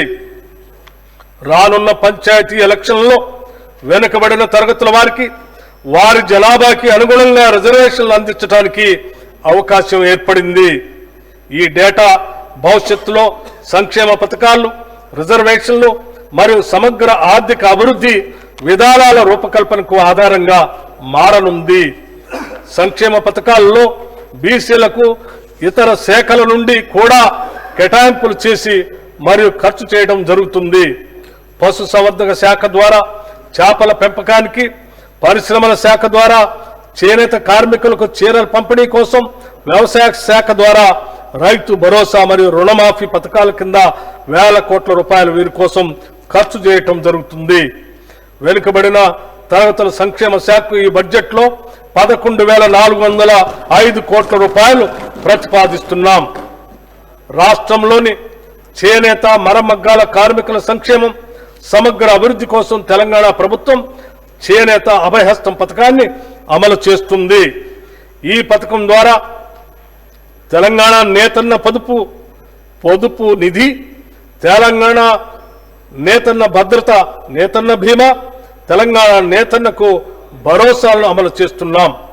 2018 నుండి 2022 వరకు మరమగ్గ కార్మికులకు బకాయి పడ్డ 10% నూలు సబ్సిడీ కింద 37,49,00,000 రూపాయలను ఈ సంవత్సరంలో విడుదల చేశాం. చేనేత కార్మికుల కోసం రాజన్న సిరిసిల్ల వేములవాడలో 50 కోట్ల రూపాయల కార్పస్ ఫండ్తో నూలు డిపోని ఏర్పాటు చేశాం. రాష్ట్రంలో స్వయం సహాయక సంఘాల్లో ఉన్న 64.7 లక్షల మంది సభ్యులకు ఏటా 2 నాణ్యమైన చీరలు ఇవ్వాలని నిర్ణయించాం. ఈ చీరలను తయారు చేసే బాధ్యత మన రాష్ట్ర నేతన్నలకే అప్పగించాలని కూడా నిర్ణయించాం. చేనేత రంగానికి ఈ బడ్జెట్లో 371 కోట్ల రూపాయలు ప్రతిపాదిస్తున్నాం. రాష్ట్రంలో మైనార్టీల భద్రతకు, సంక్షేమానికి మా ప్రభుత్వం ప్రాధాన్యతనిస్తుంది. రాష్ట్ర ప్రభుత్వం నిర్మించబోయే యంగ్ ఇండియా రెసిడెన్షియల్ స్కూల్స్ లో వివిధ ప్రాంతాల్లో ఉన్న మైనార్టీ రెసిడెన్షియల్ స్కూల్స్ కూడా అంతర్భాగం అవుతాయి. తద్వారా మైనార్టీ విద్యార్థులు కూడా ఇతర విద్యార్థులతో పాటు అత్యుత్తమ విద్యను అభ్యసించే అవకాశం కలుగుతుంది. ముస్లిం సోదరులు అతి పవిత్రంగా భావించే హజ్ యాత్రకు తగిన నిధులు కేటాయించాం. హజ్ 2024 యాత్రకు 11,446 మంది వెళ్లటం తెలంగాణ చరిత్రలో ఒక రికార్డు. రాజీవ్ యువ వికాసంలో భాగంగా మైనార్టీ సోదరీమణులకి 840 కోట్ల రూపాయలతో స్వయం ఉపాధి పథకాలు చేపడతాం. మైనార్టీ సంక్షేమ శాఖకు ఈ బడ్జెట్లో 3,591 కోట్ల రూపాయలు ప్రతిపాదిస్తున్నాం. ఎంఎస్ఎంఈ పాలసీ ద్వారా సూక్ష్మ, చిన్న, మధ్యతరహా పరిశ్రమలు ఎదుర్కొంటున్న కీలక సవాళ్లను పరిష్కరించే లక్ష్యంతో ఎంఎస్ఎంఈ పాలసీ 2024ను తెలంగాణ ప్రభుత్వం తీసుకొని వచ్చింది. రాబోయే 5 ఏళ్లలో ఎంఎస్ఎంఈల అభివృద్ధి కోసం 4,000 కోట్ల రూపాయలు ఖర్చు చేసి 25,000కు పైచిలుకు కొత్త ఎంఎస్ఎంఈ పరిశ్రమలను స్థాపించడానికి లక్ష్యంగా పెట్టుకున్నాం. ఈ పాలసీతో స్వయం సహాయక బృందాలు ఎంఎస్ఎంఈలుగా మారేందుకు అన్ని దశల్లో సహాయం అందిస్తాం. నూతన పారిశ్రామిక పార్కుల్లో 5% ప్లాట్లు మహిళా పారిశ్రామికవేత్తలకి, 15% SC/ST పారిశ్రామికవేత్తలకి కేటాయించాలని నిర్ణయించాం. ప్రభుత్వం SC/ST పారిశ్రామికవేత్తలకి 50 లక్షల రూపాయల పరిమితికి లోబడి 50% వరకు భూమి ధరలో రాయితీని ఇస్తుంది. అదనంగా ప్రైవేట్ ఫ్యాక్టరీ కాంప్లెక్స్ల అభివృద్ధిని ప్రోత్సహించడానికి ప్రభుత్వం స్టాంప్ డ్యూటీ తగ్గింపులు, విద్యుత్ వినియోగ ఛార్జీలు మరియు భూమి ధర రాయితీలు అందిస్తుంది. ఆర్థిక సవాళ్లను పరిష్కరించడానికి పాలసీలో మూలధన పెట్టుబడి రాయితీ పథకాన్ని కూడా ప్రవేశపెట్టాం. మెగా మాస్టర్ ప్లాన్ 2050 నాటికి తెలంగాణ రాష్ట్రం అంతటా పారిశ్రామిక అభివృద్ధి జరగాలనే లక్ష్యంతో మెగా మాస్టర్ ప్లాన్ 2050 పాలసీని ప్రభుత్వం రూపొందించింది. హైదరాబాద్ ఒక్కచోటే పారిశ్రామిక ప్రగతి కేంద్రీకృతం కాకుండా పారిశ్రామిక వికేంద్రీకరణ జరిపి తెలంగాణలోని అన్ని ప్రాంతాలు హైదరాబాద్ తరహాలోనే అభివృద్ధి చెందాలన్నది ఈ పాలసీ ప్రధాన లక్ష్యం. రాష్ట్రంలోని అన్ని ప్రాంతాల్లోనూ ఐటీ, ఫార్మా, హెల్త్తో పాటు food processing, sports, automobile, garments, metal ware, చేనేత ఆభరణాల తయారీ మొదలైన క్లస్టర్లను ఏర్పాటు చేసి పరిశ్రమలను అభివృద్ధి పరచడానికి కావలసిన అన్ని చర్యలు చేపడుతున్నాం. అంతేకాకుండా హైదరాబాద్, వరంగల్ పారిశ్రామిక కారిడార్ను NH 163కి ఇరువైపులా ఏర్పాటు చేస్తాం. రంగారెడ్డి, మహబూబ్నగర్ జిల్లాల పరిధిలో గ్రీన్ ఫీల్డ్ ఫార్మా క్లస్టర్లు ఏర్పాటు చేయాలని భావిస్తున్నాం. ఔషధాల తయారీ కంపెనీలకు, బయోటెక్ మరియు లైఫ్ సైన్సెస్ కంపెనీలకు కావలసిన మౌలిక సదుపాయాలు కల్పించి గ్రీన్ ఫీల్డ్ ఫార్మా క్లస్టర్ల ఏర్పాటుకు ప్రభుత్వం తోడ్పడుతుంది. యాంటీబయోటిక్స్, సింథటిక్ డ్రగ్స్, వ్యాక్సిన్లు, న్యూట్రాస్యూటికల్స్, హెర్బల్ ఔషధ ఉత్పత్తులు, కాస్మెటిక్స్ సంబంధిత ఉత్పత్తులన్నింటికీ ఫార్మాసిటీలో ప్రాధాన్యత ఉంటుంది. తెలంగాణ రాష్ట్రం ఇప్పటికే పెట్టుబడులకు గొప్ప ఆకర్షణ కేంద్రంగా మారింది. వరల్డ్ ఎకనామిక్ ఫోరం ఆధ్వర్యంలో దావోస్లో జనవరి 2025లో జరిగిన వార్షిక సమావేశంలో గౌరవ ముఖ్యమంత్రి శ్రీ రేవంత్ రెడ్డి గారు మరియు మన ఐటీ పరిశ్రమల శాఖ మంత్రులు శ్రీ దుద్దిళ్ల శ్రీధర్ బాబు గారు పాల్గొని ప్రపంచ పారిశ్రామికవేత్తలను కలిసి వారిని మన రాష్ట్రంలో పెట్టుబడులు పెట్టడానికి ఆహ్వానించడం జరిగింది. తత్ఫలితంగా టెక్నాలజీ, గ్రీన్ ఎనర్జీ, డిఫెన్స్ మరియు డేటా ఇన్ఫ్రాస్ట్రక్చర్ వంటి కీలక రంగాల్లో ఉన్న 16 ప్రపంచ అగ్రగామి కంపెనీలతో సుమారు 1,78,000 కోట్ల రూపాయల పెట్టుబడుల ఒప్పందాలను రాష్ట్ర ప్రభుత్వం కుదుర్చుకుంది. గత ఏడాదితో పోలిస్తే ఈ ఏడాది పెట్టుబడుల విలువ 4 రెట్లు ఎక్కువ. అమెరికా, సౌత్ కొరియా మరియు సింగపూర్ దేశాల పర్యటనలో గౌరవ ముఖ్యమంత్రి మరో 14,900 కోట్ల రూపాయల పెట్టుబడుల ఒప్పందాల్ని కుదుర్చుకున్నారు. పరిశ్రమల శాఖకు ఈ బడ్జెట్లో 3,527 కోట్ల రూపాయలు ప్రతిపాదిస్తున్నాము. ఇన్ఫర్మేషన్ టెక్నాలజీ మరియు ఐటీ ఆధారిత సేవలకు సంబంధించిన సేవా రంగం అభివృద్ధికి దోహదపడితే సానుకూల ప్రభుత్వ కీలక నిర్ణయాల ఫలితంగా ఇన్ఫర్మేషన్ టెక్నాలజీ రంగం గత సంవత్సరంగా ఎంతో అభివృద్ధి చెందింది. కృత్రిమ మేధ, బ్లాక్ చైన్ వంటి కటింగ్ ఎడ్జ్ టెక్నాలజీలకు ప్రాధాన్యత ఇస్తూ ఆధునిక ప్రక్రియల అభివృద్ధికి ప్రభుత్వం విశేషంగా కృషి చేస్తుంది. రాష్ట్ర ప్రభుత్వం గత సంవత్సరం సెప్టెంబర్ నెలలో ఆర్టిఫిషియల్ ఇంటెలిజెన్స్ గ్లోబల్ సమ్మిట్ 2024ను అత్యంత ప్రతిష్టాత్మకంగా నిర్వహించింది. USA, UK, నెదర్లాండ్, మలేషియాతో పాటు దాదాపు 100 దేశాల కంపెనీ యజమానులు, ఆర్టిఫిషియల్ ఇంటెలిజెన్స్ నిపుణులు, స్టార్టప్లు, విద్యార్థులతో సహా 10,000 మంది ప్రతినిధులు ఈ సమ్మిట్కి హాజరైనారు. Nvidia, Microsoft, Amazon web services, CDAC వంటి కీలకమైన AI కంపెనీలతోనూ ఇతర స్టార్టప్లతోనూ ప్రభుత్వం 20 అవగాహన ఒప్పందాలను కుదుర్చుకుంది. తెలంగాణని AI టెక్నాలజీలో అగ్రభాగాన నిలిపేందుకు AI స్ట్రాటజిక్ రోడ్ మ్యాప్ని ఆవిష్కరించాం. ఆర్టిఫిషియల్ ఇంటెలిజెన్స్ ఆధారిత అంకురాలను, స్టార్టప్ కంపెనీస్ని ప్రోత్సహించడం, ప్రభుత్వ ఉద్యోగులు మరియు యువత యొక్క ఆర్టిఫిషియల్ ఇంటెలిజెన్స్ నైపుణ్యతను పెంపొందించడం, పరిపాలనలో ఆర్టిఫిషియల్ ఇంటెలిజెన్స్ని వినియోగించుకోవటం ఈ రోడ్ మ్యాప్ యొక్క ప్రధాన లక్ష్యాలు. ఫ్యూచర్ సిటీలో అంతర్భాగంగా 200 ఎకరాల్లో ప్రత్యేకంగా ఆర్టిఫిషియల్ ఇంటెలిజెన్స్ సిటీని నిర్మిస్తాం. ఈ AI సిటీ ప్రపంచంలోని పారిశ్రామిక దిగ్గజ కంపెనీలకు కేంద్రంగా మారుతుంది. గూగుల్ కంపెనీ ఇక్కడ ఆర్టిఫిషియల్ ఇంటెలిజెన్స్ ఆధారిత యాక్సిలరేటర్ సెంటర్ను నెలకొల్పేందుకు సిద్ధంగా ఉంది. ఇన్ఫర్మేషన్ టెక్నాలజీ శాఖకు ఈ బడ్జెట్లో 774 కోట్ల రూపాయలు ప్రతిపాదిస్తున్నాము.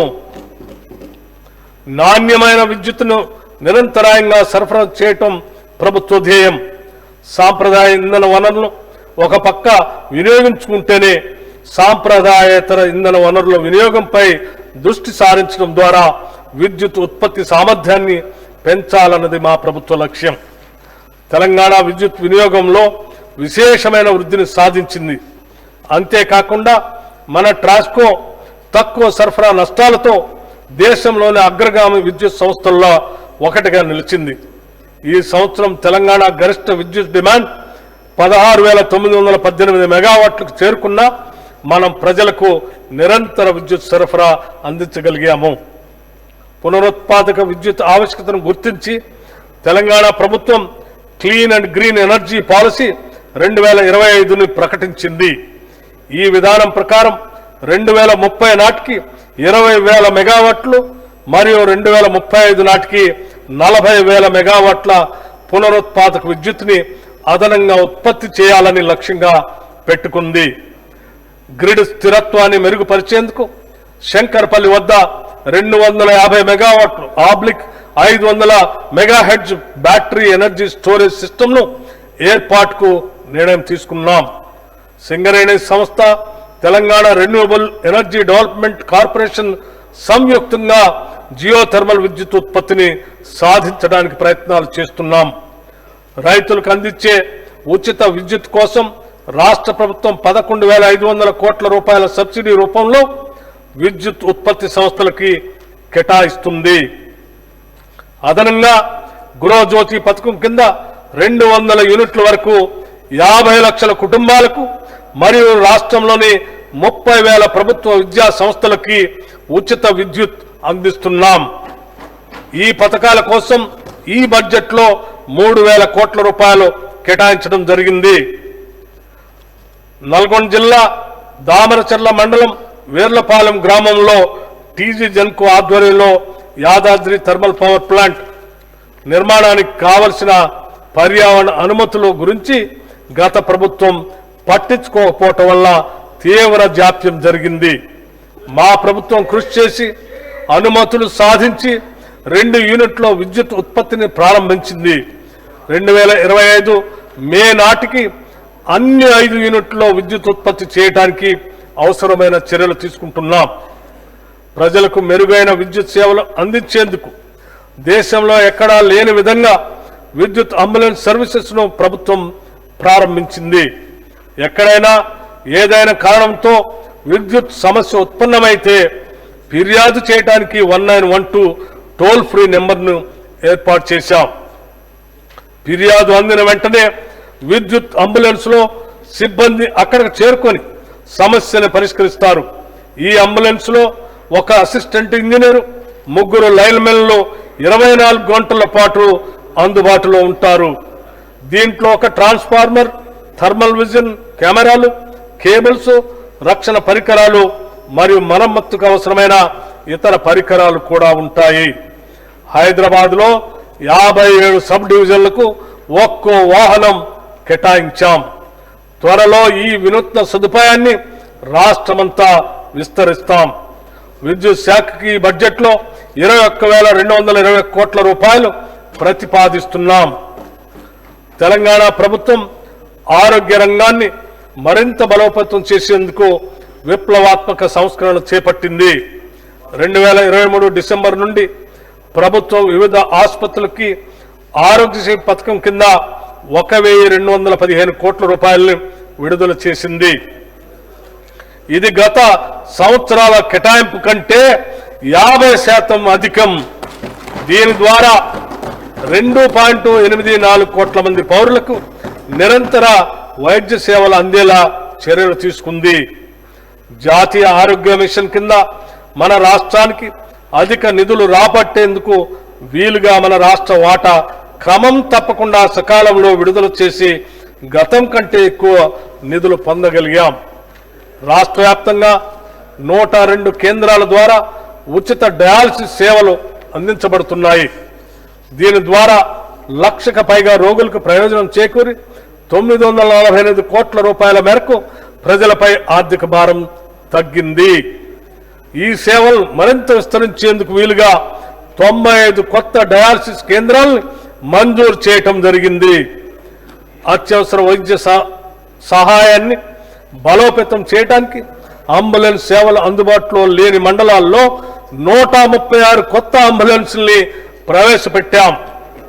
వైద్య, విద్య మరియు ఆసుపత్రుల మౌలిక సదుపాయాలు విస్తృతంగా అభివృద్ధి చేస్తున్నాం. నూతన వైద్య కళాశాలలో 400 అదనపు ఎంబీబీఎస్ సీట్లు అందుబాటులోకి వచ్చాయి. అదేవిధంగా 16 నూతన నర్సింగ్ కళాశాలలు మరియు 28 అనుబంధ హెల్త్ సైన్స్ కళాశాలల ద్వారా ప్రతి సంవత్సరం 2,640 మంది విద్యార్థులకి అదనంగా వైద్య విద్యను అభ్యసించేందుకు అవకాశం లభించనుంది. 100 ఏళ్లకు పైగా చరిత్ర గల శిథిలావస్థలో ఉన్న ఉస్మానియా ఆసుపత్రికి తిరిగి పూర్వ వైభవం కలిగించేందుకు 27 ఎకరాల విస్తీర్ణంలో 2700 కోట్ల రూపాయల వ్యయంతో అత్యాధునిక వైద్య సదుపాయాలు కలిగిన నూతన భవన నిర్మాణానికి శంకుస్థాపన చేశాం. వైద్య ఆరోగ్య శాఖకి ఈ బడ్జెట్ లో 12,399 కోట్ల రూపాయలు ప్రతిపాదిస్తున్నాం. దేశంలోనే అత్యంత వేగంగా పట్టణీకరణ తెలంగాణలో జరుగుతుంది. పలు ఐటీ పరిశ్రమల ఏర్పాటు, మౌలిక సదుపాయాల విస్తరణ, ప్రభుత్వం చేపట్టే విప్లవాత్మక చర్యలు దీనికి దోహదపడుతున్నాయి. హైదరాబాద్ తో పాటు తర్వాత స్థాయి నగరాలైన వరంగల్, నిజామాబాద్, ఖమ్మం కూడా అభివృద్ధి పరుస్తున్నాం. వరంగల్ను విద్య, వైద్య మరియు ఐటీ కేంద్రంగాను, నిజామాబాద్, ఖమ్మంలో వ్యవసాయ ఆధారిత పరిశ్రమలకు తయారీ రంగానికి కేంద్రాలుగా తీర్చిదిద్దుతాం. హైదరాబాద్ నగరం శరవేగంతో అభివృద్ధి చెందుతున్నందున తదనుగుణంగా ప్రధాన మౌలిక సదుపాయాలతో పాటు నగరంలో పెరుగుతున్న ట్రాఫిక్ నియంత్రణకు హై సిటీ ప్రణాళిక అమలు చేస్తున్నాం. HCT ప్రణాళిక అమలు చేస్తున్నాం. ఈ ప్రాజెక్టులో భాగంగా 31 ఫ్లైఓవర్లు, 17 అండర్ పాస్లు, 10 రోడ్ల విస్తరణ పనులు 7,032 కోట్ల రూపాయల అంచనా వ్యయంతో ప్రారంభించాం. 150 కోట్ల రూపాయలతో సుందరీకరణ పనులు కూడా చేపట్టాం. జలమండలి ద్వారా 2024లో పలు విప్లవాత్మక ప్రాజెక్టులు చేపట్టడం జరిగింది. ఉస్మాన్ సాగర్, హిమాయత్ సాగర్ జలాశయాలపై మొత్తం 20 MLD సామర్థ్యం కలిగిన 4 మురుగునీటి శుద్ధి కేంద్రాల నిర్మాణం చేపట్టాం. మూసీ ప్రక్షాళనలో భాగంగా Godavari drinking water supply scheme కింద గోదావరి జలాలతో ఉస్మాన్ సాగర్, హిమాయత్ సాగర్ జలాశయాలను నింపి వాటిని పునరుజ్జీవింప చేయడానికి అవసరమైన పనులు చేపడుతున్నాం. గత కొన్ని దశాబ్దాల కాలంగా ఎప్పుడూ పట్టించుకొని మ్యాన్ హోల్స్ పూడిక తీత పనులు ఒక స్పెషల్ డ్రైవ్ గా జలమండలి చేపట్టింది. 3,025 కిలోమీటర్ల మురుగునీటి లైన్లు శుభ్రం చేసి 2.39 లక్షల మ్యాన్ హోల్స్ లో పూడిక తీత పూర్తి చేయడం జరిగింది. ఫలితంగా ఇప్పటి వరకు మురుగునీటి వ్యవస్థకు సంబంధించిన ఫిర్యాదులు 20% మాత్రమే శాతానికి పైగా తగ్గాయి.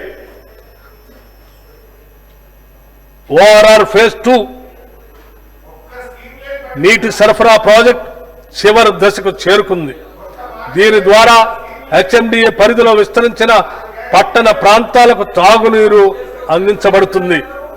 పట్టణాల్లో వరద సమస్యలు ఎదుర్కోవటానికి ప్రభుత్వం సమగ్ర నీటిపారుదల వ్యవస్థను అభివృద్ధి చేస్తుంది. హైదరాబాద్ లో వరద నీటిని నివారించేందుకు 5,942 కోట్ల రూపాయల వ్యయంతో సమగ్ర వరద నీరు పారుదల ప్రాజెక్ట్ ని మంజూరు చేయటం జరిగింది. రాష్ట్రంలో కొత్తగా ఏర్పాటు చేసిన పురపాలక సంఘాలు పట్టణాభివృద్ధి సంస్థల్లో మౌలిక సదుపాయాల కల్పన మరియు అభివృద్ధి కొరకు 4,500 కోట్ల రూపాయలతో ప్రణాళిక సిద్ధం చేశాం. ఈ మొత్తాన్ని వచ్చే 3 ఏళ్లలో ఖర్చు చేసి వాటికి కావలసిన సౌకర్యాలు కల్పిస్తాం. రాష్ట్రానికే కాదు దేశానికే తలమానికంగా ఉండే మొట్టమొదటి నెట్ జీరో ఫ్యూచర్ సిటీని రూపొందించే దిశలో ప్రభుత్వం ఉంది. ప్రపంచంలోని అత్యుత్తమ నగరాలతో పోటీ పడేలా కాలుష్యరహితంగా అత్యంత ఆధునికంగా సకల సదుపాయాల కల్పనతో ఇది రూపొందుతుంది. శ్రీశైలం మరియు నాగార్జున సాగర్ రహదారుల మధ్య 56 గ్రామాల్లో 765 చదరపు కిలోమీటర్ల విస్తీర్ణంలో ఈ ఫ్యూచర్ సిటీని ఏర్పాటు చేస్తున్నాం. ఈ మెగా అర్బన్ ప్రాజెక్టును పర్యవేక్షించడానికి ఫ్యూచర్ సిటీ డెవలప్మెంట్ అథారిటీ ఏర్పాటు చేశాం. ఈ సిటీలో multi modal connectivity, electric public transport, green buildings లాంటి ఆధునిక సౌకర్యాలు ఉంటాయి. Artificial intelligence city, pharma hub, sports city, clean energy, innovation zone లాంటివి ఫ్యూచర్ సిటీలో భాగంగా ఉంటాయి. Smart, proactive, efficient and effective delivery speed రాష్ట్ర ప్రభుత్వం ప్రతిష్టాత్మకంగా చేపట్టిన 19 ప్రాజెక్టుల్ని నిర్ణీత వ్యవధిలో పూర్తి చేయడానికి స్పీడ్ అంటే smart, proactive, efficient and effective delivery పేరుతో వేగవంతమైన సరికొత్త కార్యాచరణకు శ్రీకారం చుట్టింది. నిరంతర ప్రత్యక్ష పర్యవేక్షణ ద్వారా ఈ ప్రాజెక్టులు పూర్తి చేసి ప్రజలకు అందుబాటులోకి తెస్తాం. వీటిలో Musi river front development, metro rail విస్తరణ, రీజనల్ రింగ్ రోడ్డు నిర్మాణం, ఢిల్లీలో తెలంగాణ భవన్ నిర్మాణం, నూతన ఉస్మానియా ఆసుపత్రి భవన్ నిర్మాణం మరియు మాదక ద్రవ్యాల నిరోధక వ్యూహాల అమలు మొదలగు ప్రాజెక్టులు ఉన్నాయి. మున్సిపల్ పరిపాలన మరియు పట్టణాభివృద్ధి శాఖకి ఈ బడ్జెట్లో 17,677 కోట్ల రూపాయలు ప్రతిపాదిస్తున్నాం. పోరాడి తెలంగాణ సాధించుకున్నప్పటికీ కృష్ణా మరియు గోదావరి నీటి కేటాయింపుల్లో మన రాష్ట్రానికి రావాల్సిన న్యాయమైన వాటా గురించి గత ప్రభుత్వ హయాంలో ఎటువంటి కార్యాచరణ చేపట్టలేదు. అంతేకాకుండా కృష్ణా జలాల్లోని 711 టీఎంసీలలో 511 టీఎంసీల నీటిని ఆంధ్రప్రదేశ్ను వాడుకోమని గత పాలకులు అధికారికంగా చెప్పారు. ఈ చర్యతో తెలంగాణ రైతాంగానికి తీవ్ర అన్యాయం జరిగింది. మేము మన రాష్ట్రానికి రావాల్సిన నీటి వాటా సాధించుకోవటానికి బ్రజేష్ కుమార్ ట్రిబ్యునల్ ముందు సహేతుకమైన మరియు గణాంకాలతో కూడిన బలమైన వాదనలు వినిపించాం. మన దిగువ రాష్ట్రమైన ఆంధ్రప్రదేశ్ తక్కువ కేటాయింపుతో ఎక్కువ నీటిని వినియోగిస్తున్న విషయాన్ని ట్రిబ్యునల్ ముందు ఉంచి ఇరు రాష్ట్రాల నీటి వినియోగాన్ని ఖచ్చితంగా గుర్తించడానికి మరియు నియంత్రించడానికి టెలిమెట్రీ వ్యవస్థని ఏర్పాటు చేయాలని సూచించాం. మన నీరు దారి మళ్లకుండా అవసరమైతే ఈ టెలిమెట్రీ వ్యవస్థ ఏర్పాటుకు అయ్యే ఖర్చు కూడా భరించేందుకు సంసిద్ధత వ్యక్తపరిచాం. రాష్ట్రంలోని పెండింగ్ ప్రాజెక్టులన్నింటినీ పూర్తి చేసేందుకు ప్రణాళికలు రూపొందించుకొని ప్రాధాన్యత క్రమంలో ఏబీ కేటగిరీలుగా విభజించాం. తక్కువ ఖర్చుతో ఎక్కువ ఆయకట్టును సేద్యంలోకి తీసుకురావాలన్నది ప్రభుత్వ ఉద్దేశం. నల్గొండ, యాదాద్రి భువనగిరి జిల్లాల్లోని కరువు ప్రభావిత ప్రాంతాలకు నీటిని అందించడానికి వీలుగా ఉదయ సముద్రం బ్రాహ్మణ వెలమల లిఫ్ట్ ఇరిగేషన్ ప్రాజెక్ట్ ని ప్రారంభించాం. ఉదయ సముద్రం బ్యాలెన్సింగ్ రిజర్వాయర్ నుండి 6.70 టీఎంసీల నీటిని బ్రాహ్మణ వెలమల బ్యాలెన్సింగ్ రిజర్వాయర్ కు లిఫ్ట్ చేయబడుతుంది. ఈ ప్రాజెక్టు ద్వారా 94 గ్రామాల్లో 1,00,000 ఎకరాలకి సాగునీటిని మరియు ఫ్లోరైడ్ సమస్య ఉన్న 107 గ్రామాలకి తాగునీటిని అందించడం అవుతుంది. శ్రీ ఎస్ జయపాలరెడ్డి పాలమూరు రంగారెడ్డి ఎత్తిపోతల పథకంలో భాగంగా కేపీ లక్ష్మీదేవిపల్లి రిజర్వాయర్ నిర్మాణాన్ని కూడా ప్రభుత్వం చేపడుతుంది. మూసీ ప్రాజెక్టు పరిధిలోని బులాది కాలువ పునరుద్ధరణ పనులకు 266,65,00,000 రూపాయలతో పాలనాపరమైన అనుమతి ఇవ్వటం జరిగింది. యాదాద్రి జిల్లాలో మూసీ ప్రాజెక్టు కింద బులాదిగాని కాలువతో పాటు పిల్లాయిపల్లి, ధర్మారెడ్డిపల్లి కాలువల పునరుద్ధరణకు ఈ నిధులు ఖర్చు చేయాలని నిర్ణయించాం. నీటిపారుదల శాఖకి ఈ బడ్జెట్లో 23,373 కోట్ల రూపాయలు ప్రతిపాదిస్తున్నాం. తెలంగాణ ప్రభుత్వం హైబ్రిడ్ యాన్యుటీ మోడల్ ద్వారా రహదారుల అభివృద్ధికి నిర్ణయం తీసుకుంది. ఈ మోడల్లో 40% ప్రభుత్వ నిధులతో 60% ప్రైవేట్ డెవలపర్ల పెట్టుబడితో రహదారులు అభివృద్ధి చేస్తాం. హ్యామ్ మోడల్లో 2028 వరకు 17,000 కిలోమీటర్ల గ్రామీణ రహదారుల్ని సుమారు 28,000 కోట్ల రూపాయల అంచనా వ్యయంతో అభివృద్ధి చేయాలని లక్ష్యంగా పెట్టుకున్నాం. రాష్ట్ర ప్రభుత్వం కొత్తగా 769.35 కిలోమీటర్ల పొడవు కలిగిన రహదారుల నిర్మాణానికి 3,725 కోట్ల 22 లక్షల రూపాయల మేరకు పరిపాలన అనుమతులు కూడా మంజూరు చేసింది.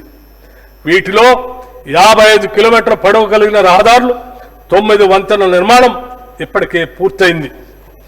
రాష్ట్రంలో గ్రామీణ ప్రాంతాల అనుసంధానం వీలుగా ప్రతి పంచాయతీకి బీటీ రోడ్డు ఉండేలా రోడ్ల నిర్మాణం చేపట్టాం. గ్రామీణ ప్రాంతాల్లో పాడైపోయిన రహదారుల మరమ్మతులు పెద్ద ఎత్తున చేపట్టడం జరిగింది. 12 జిల్లా కేంద్రాల్లో కోర్టు భవన సముదాయాల నిర్మాణానికి 972 కోట్ల రూపాయలతో పాలనాపరమైన అనుమతులను మంజూరు చేశాం.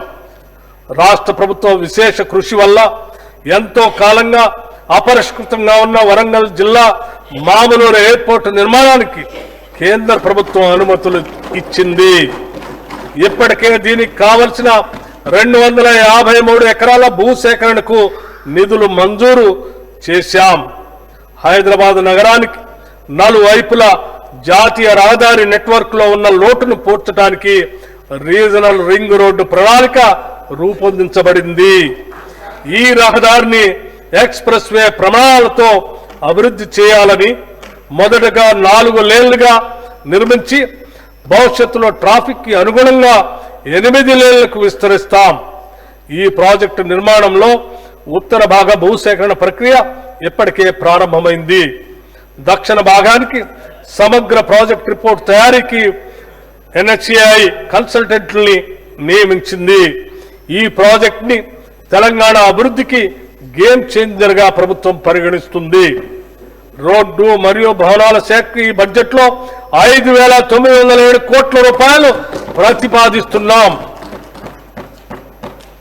తెలంగాణ రాష్ట్రంలో పర్యాటక రంగం అభివృద్ధికి ప్రభుత్వం నూతన టూరిజం పాలసీని ఆవిష్కరించింది.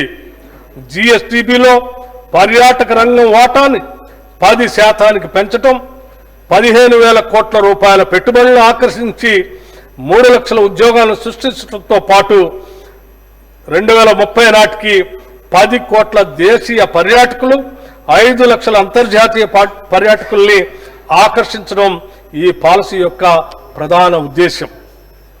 ఈ పాలసీలో భాగంగా రాష్ట్రంలో 27 ప్రత్యేక పర్యాటక ప్రాంతాలను అభివృద్ధి చేయడంతో పాటు రాజీవ్ గాంధీ అంతర్జాతీయ విమానాశ్రయం, రీజనల్ రింగ్ రోడ్ సమీపంలో మౌలిక వసతులు అభివృద్ధి చేయటం జరుగుతుంది. గోదావరి, కృష్ణా నదులపై జట్టీలు, లాంచ్ స్టేషన్లు, వాటర్ స్పోర్ట్స్, హౌస్ బోట్లు, నదీ ఉత్సవాలను ప్రోత్సహిస్తూ పర్యాటక రంగంలో పెట్టుబడులకి మూలధన సబ్సిడీలు, భూమి వినియోగ మార్పిడికి సంబంధించిన రాయితీలు ఇవ్వబడతాయి.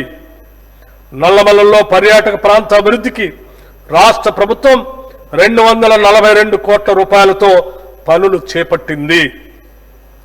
పర్యాటక శాఖకు ఈ బడ్జెట్లో 775 కోట్ల రూపాయలు ప్రతిపాదిస్తున్నాము. తెలంగాణ ఉద్యమ స్ఫూర్తిని రగిలించిన గీతం జయ జయ హే తెలంగాణ జననీ జయ కేతనం. తెలంగాణ ఉద్యమ స్ఫూర్తిని రగిలించిన గీతం జయ జయ హే తెలంగాణ జననీ జయ కేతనం.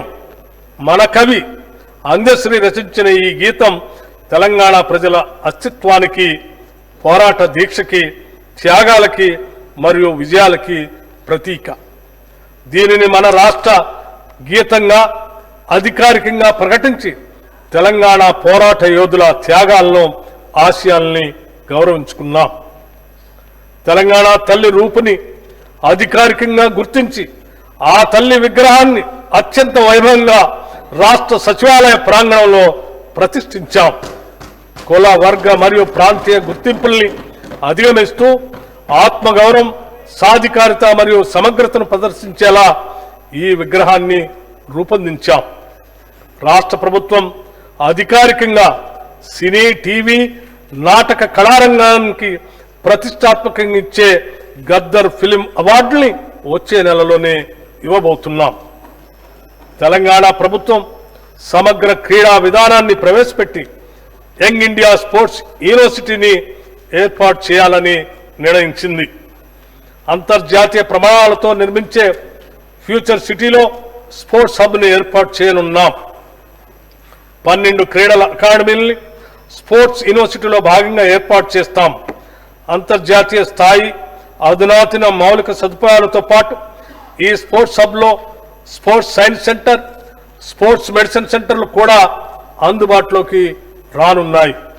మన రాష్ట్రానికి చెందిన ప్రముఖ క్రికెట్ క్రీడాకారుడు మహమ్మద్ సిరాజ్ T20 వరల్డ్ కప్లో రాణించి తెలంగాణ రాష్ట్రానికి కీర్తి ప్రతిష్టలు తీసుకొచ్చారు. వారిని రాష్ట్ర ప్రభుత్వం సత్కరిస్తూ DSP ఉద్యోగంతో పాటు జూబ్లీహిల్స్లో 600 చదరపు గజాల ఇంటి స్థలాన్ని కేటాయించింది. ఇక ఇస్తాంబుల్లో జరిగిన మహిళల ప్రపంచ బాక్సింగ్లో వరల్డ్ ఛాంపియన్షిప్ సాధించిన నిఖిత్ జరీన్ని మన ప్రభుత్వం DSPగా నియమిస్తూ ఉత్తర్వులు జారీ చేసింది. పారా ఒలింపిక్స్ 2024లో సత్తా చాటి పతకం గెలిచిన తొలి తెలంగాణ మహిళా యువ అథ్లెట్ దీప్తి జివాంగిని తెలంగాణ ప్రభుత్వం సత్కరించి ₹1 కోటి నగదుతో పాటు గ్రూప్ 2 ఉద్యోగాన్ని, వరంగల్లో 500 గజాల ఇంటి స్థలాన్ని కూడా ఇచ్చింది. క్రీడలను మరింత ప్రోత్సహించడానికి ప్రభుత్వం సీఎం కప్ టోర్నమెంట్ని ఇటీవలే నిర్వహించింది.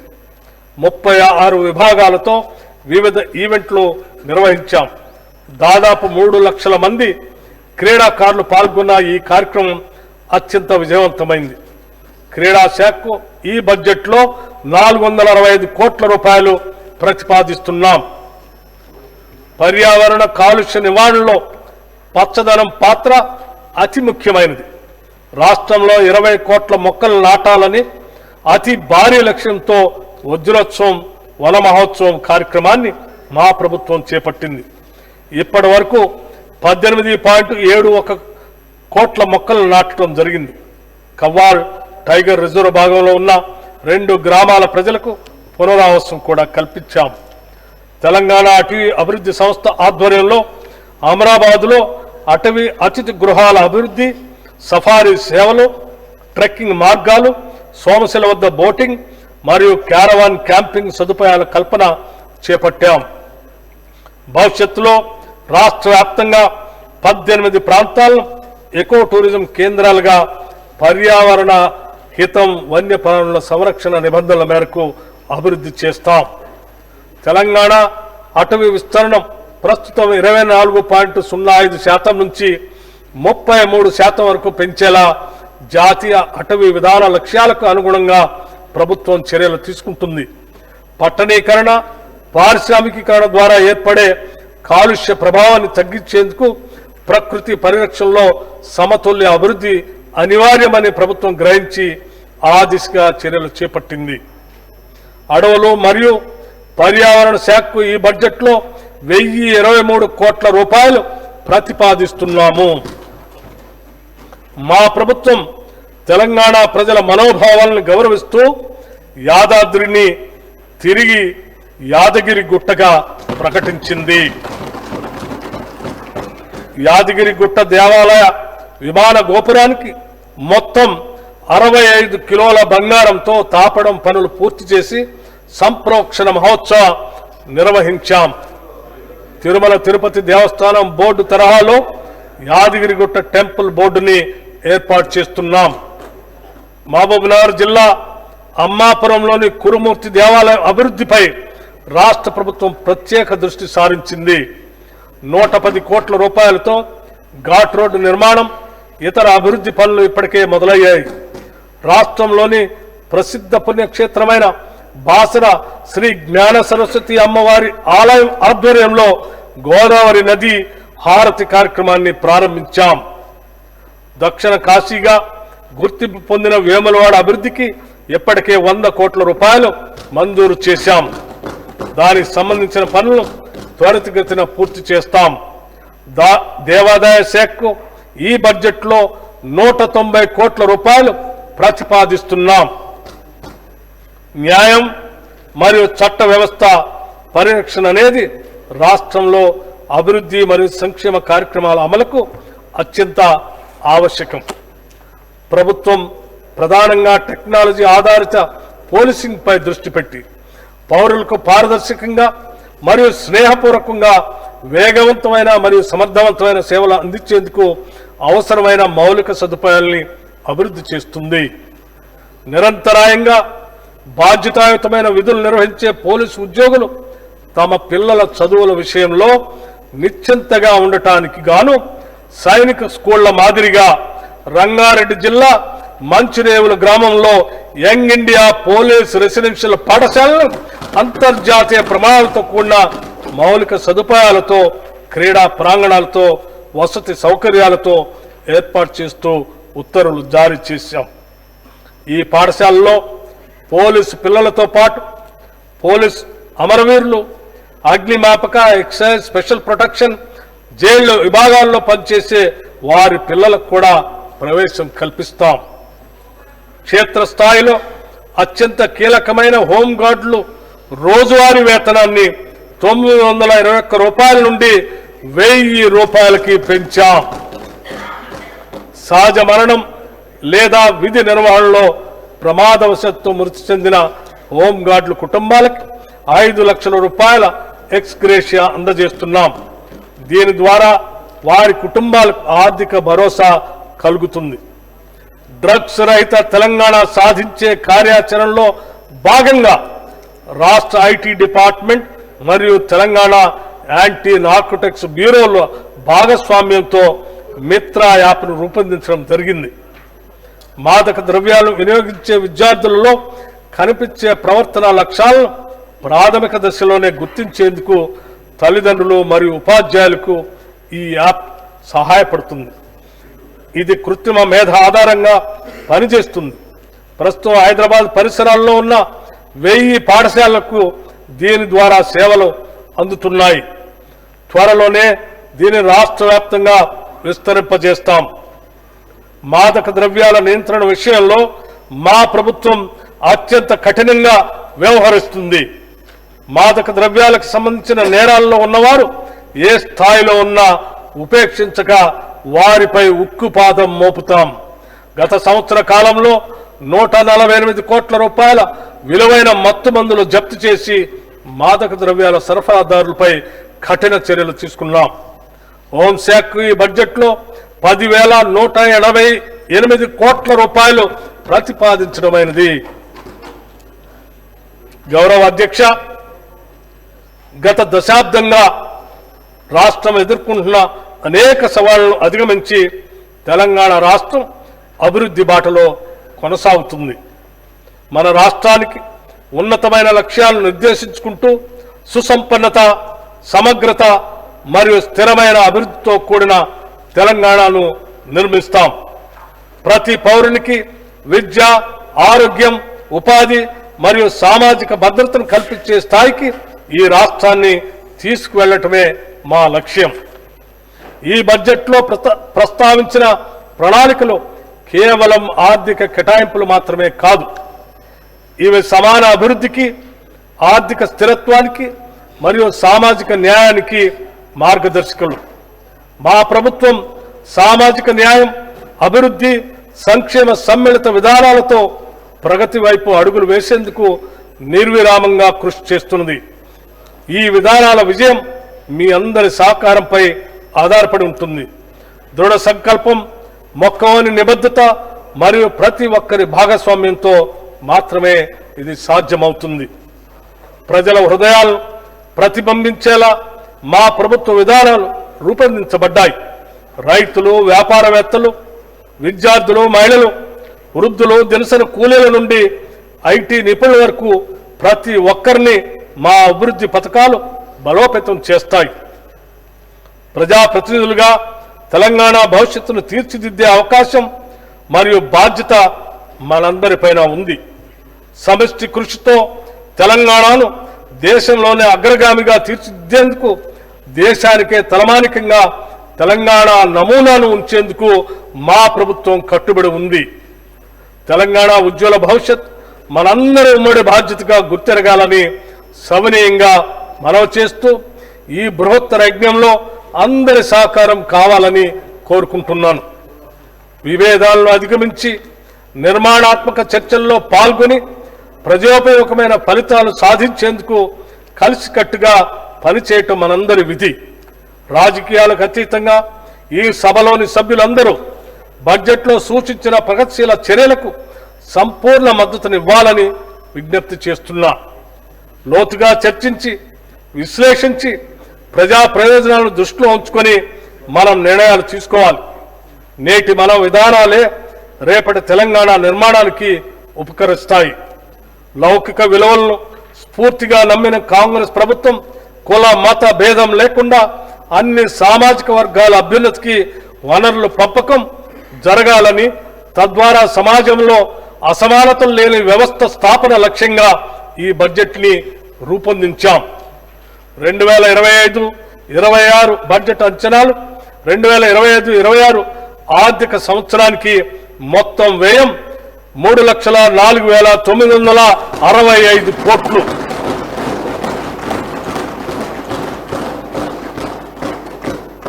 రెవెన్యూ వ్యయం 2,26,982 కోట్లు. మూలధన వ్యయం 36,504 కోట్లుగా ప్రతిపాదిస్తున్నాను. 2025-26 సంవత్సరపు బడ్జెట్ ప్రతిపాదనలను పరిశీలన, చర్చ మరియు ఆమోదం కోసం ఈ సభకు సమర్పిస్తున్నాను. తెలంగాణను ప్రగతి బాటలో నడిపేందుకు మీ అందరి మద్దతును హృదయపూర్వకంగా ఆశిస్తున్నాను. జై హింద్, జై తెలంగాణ.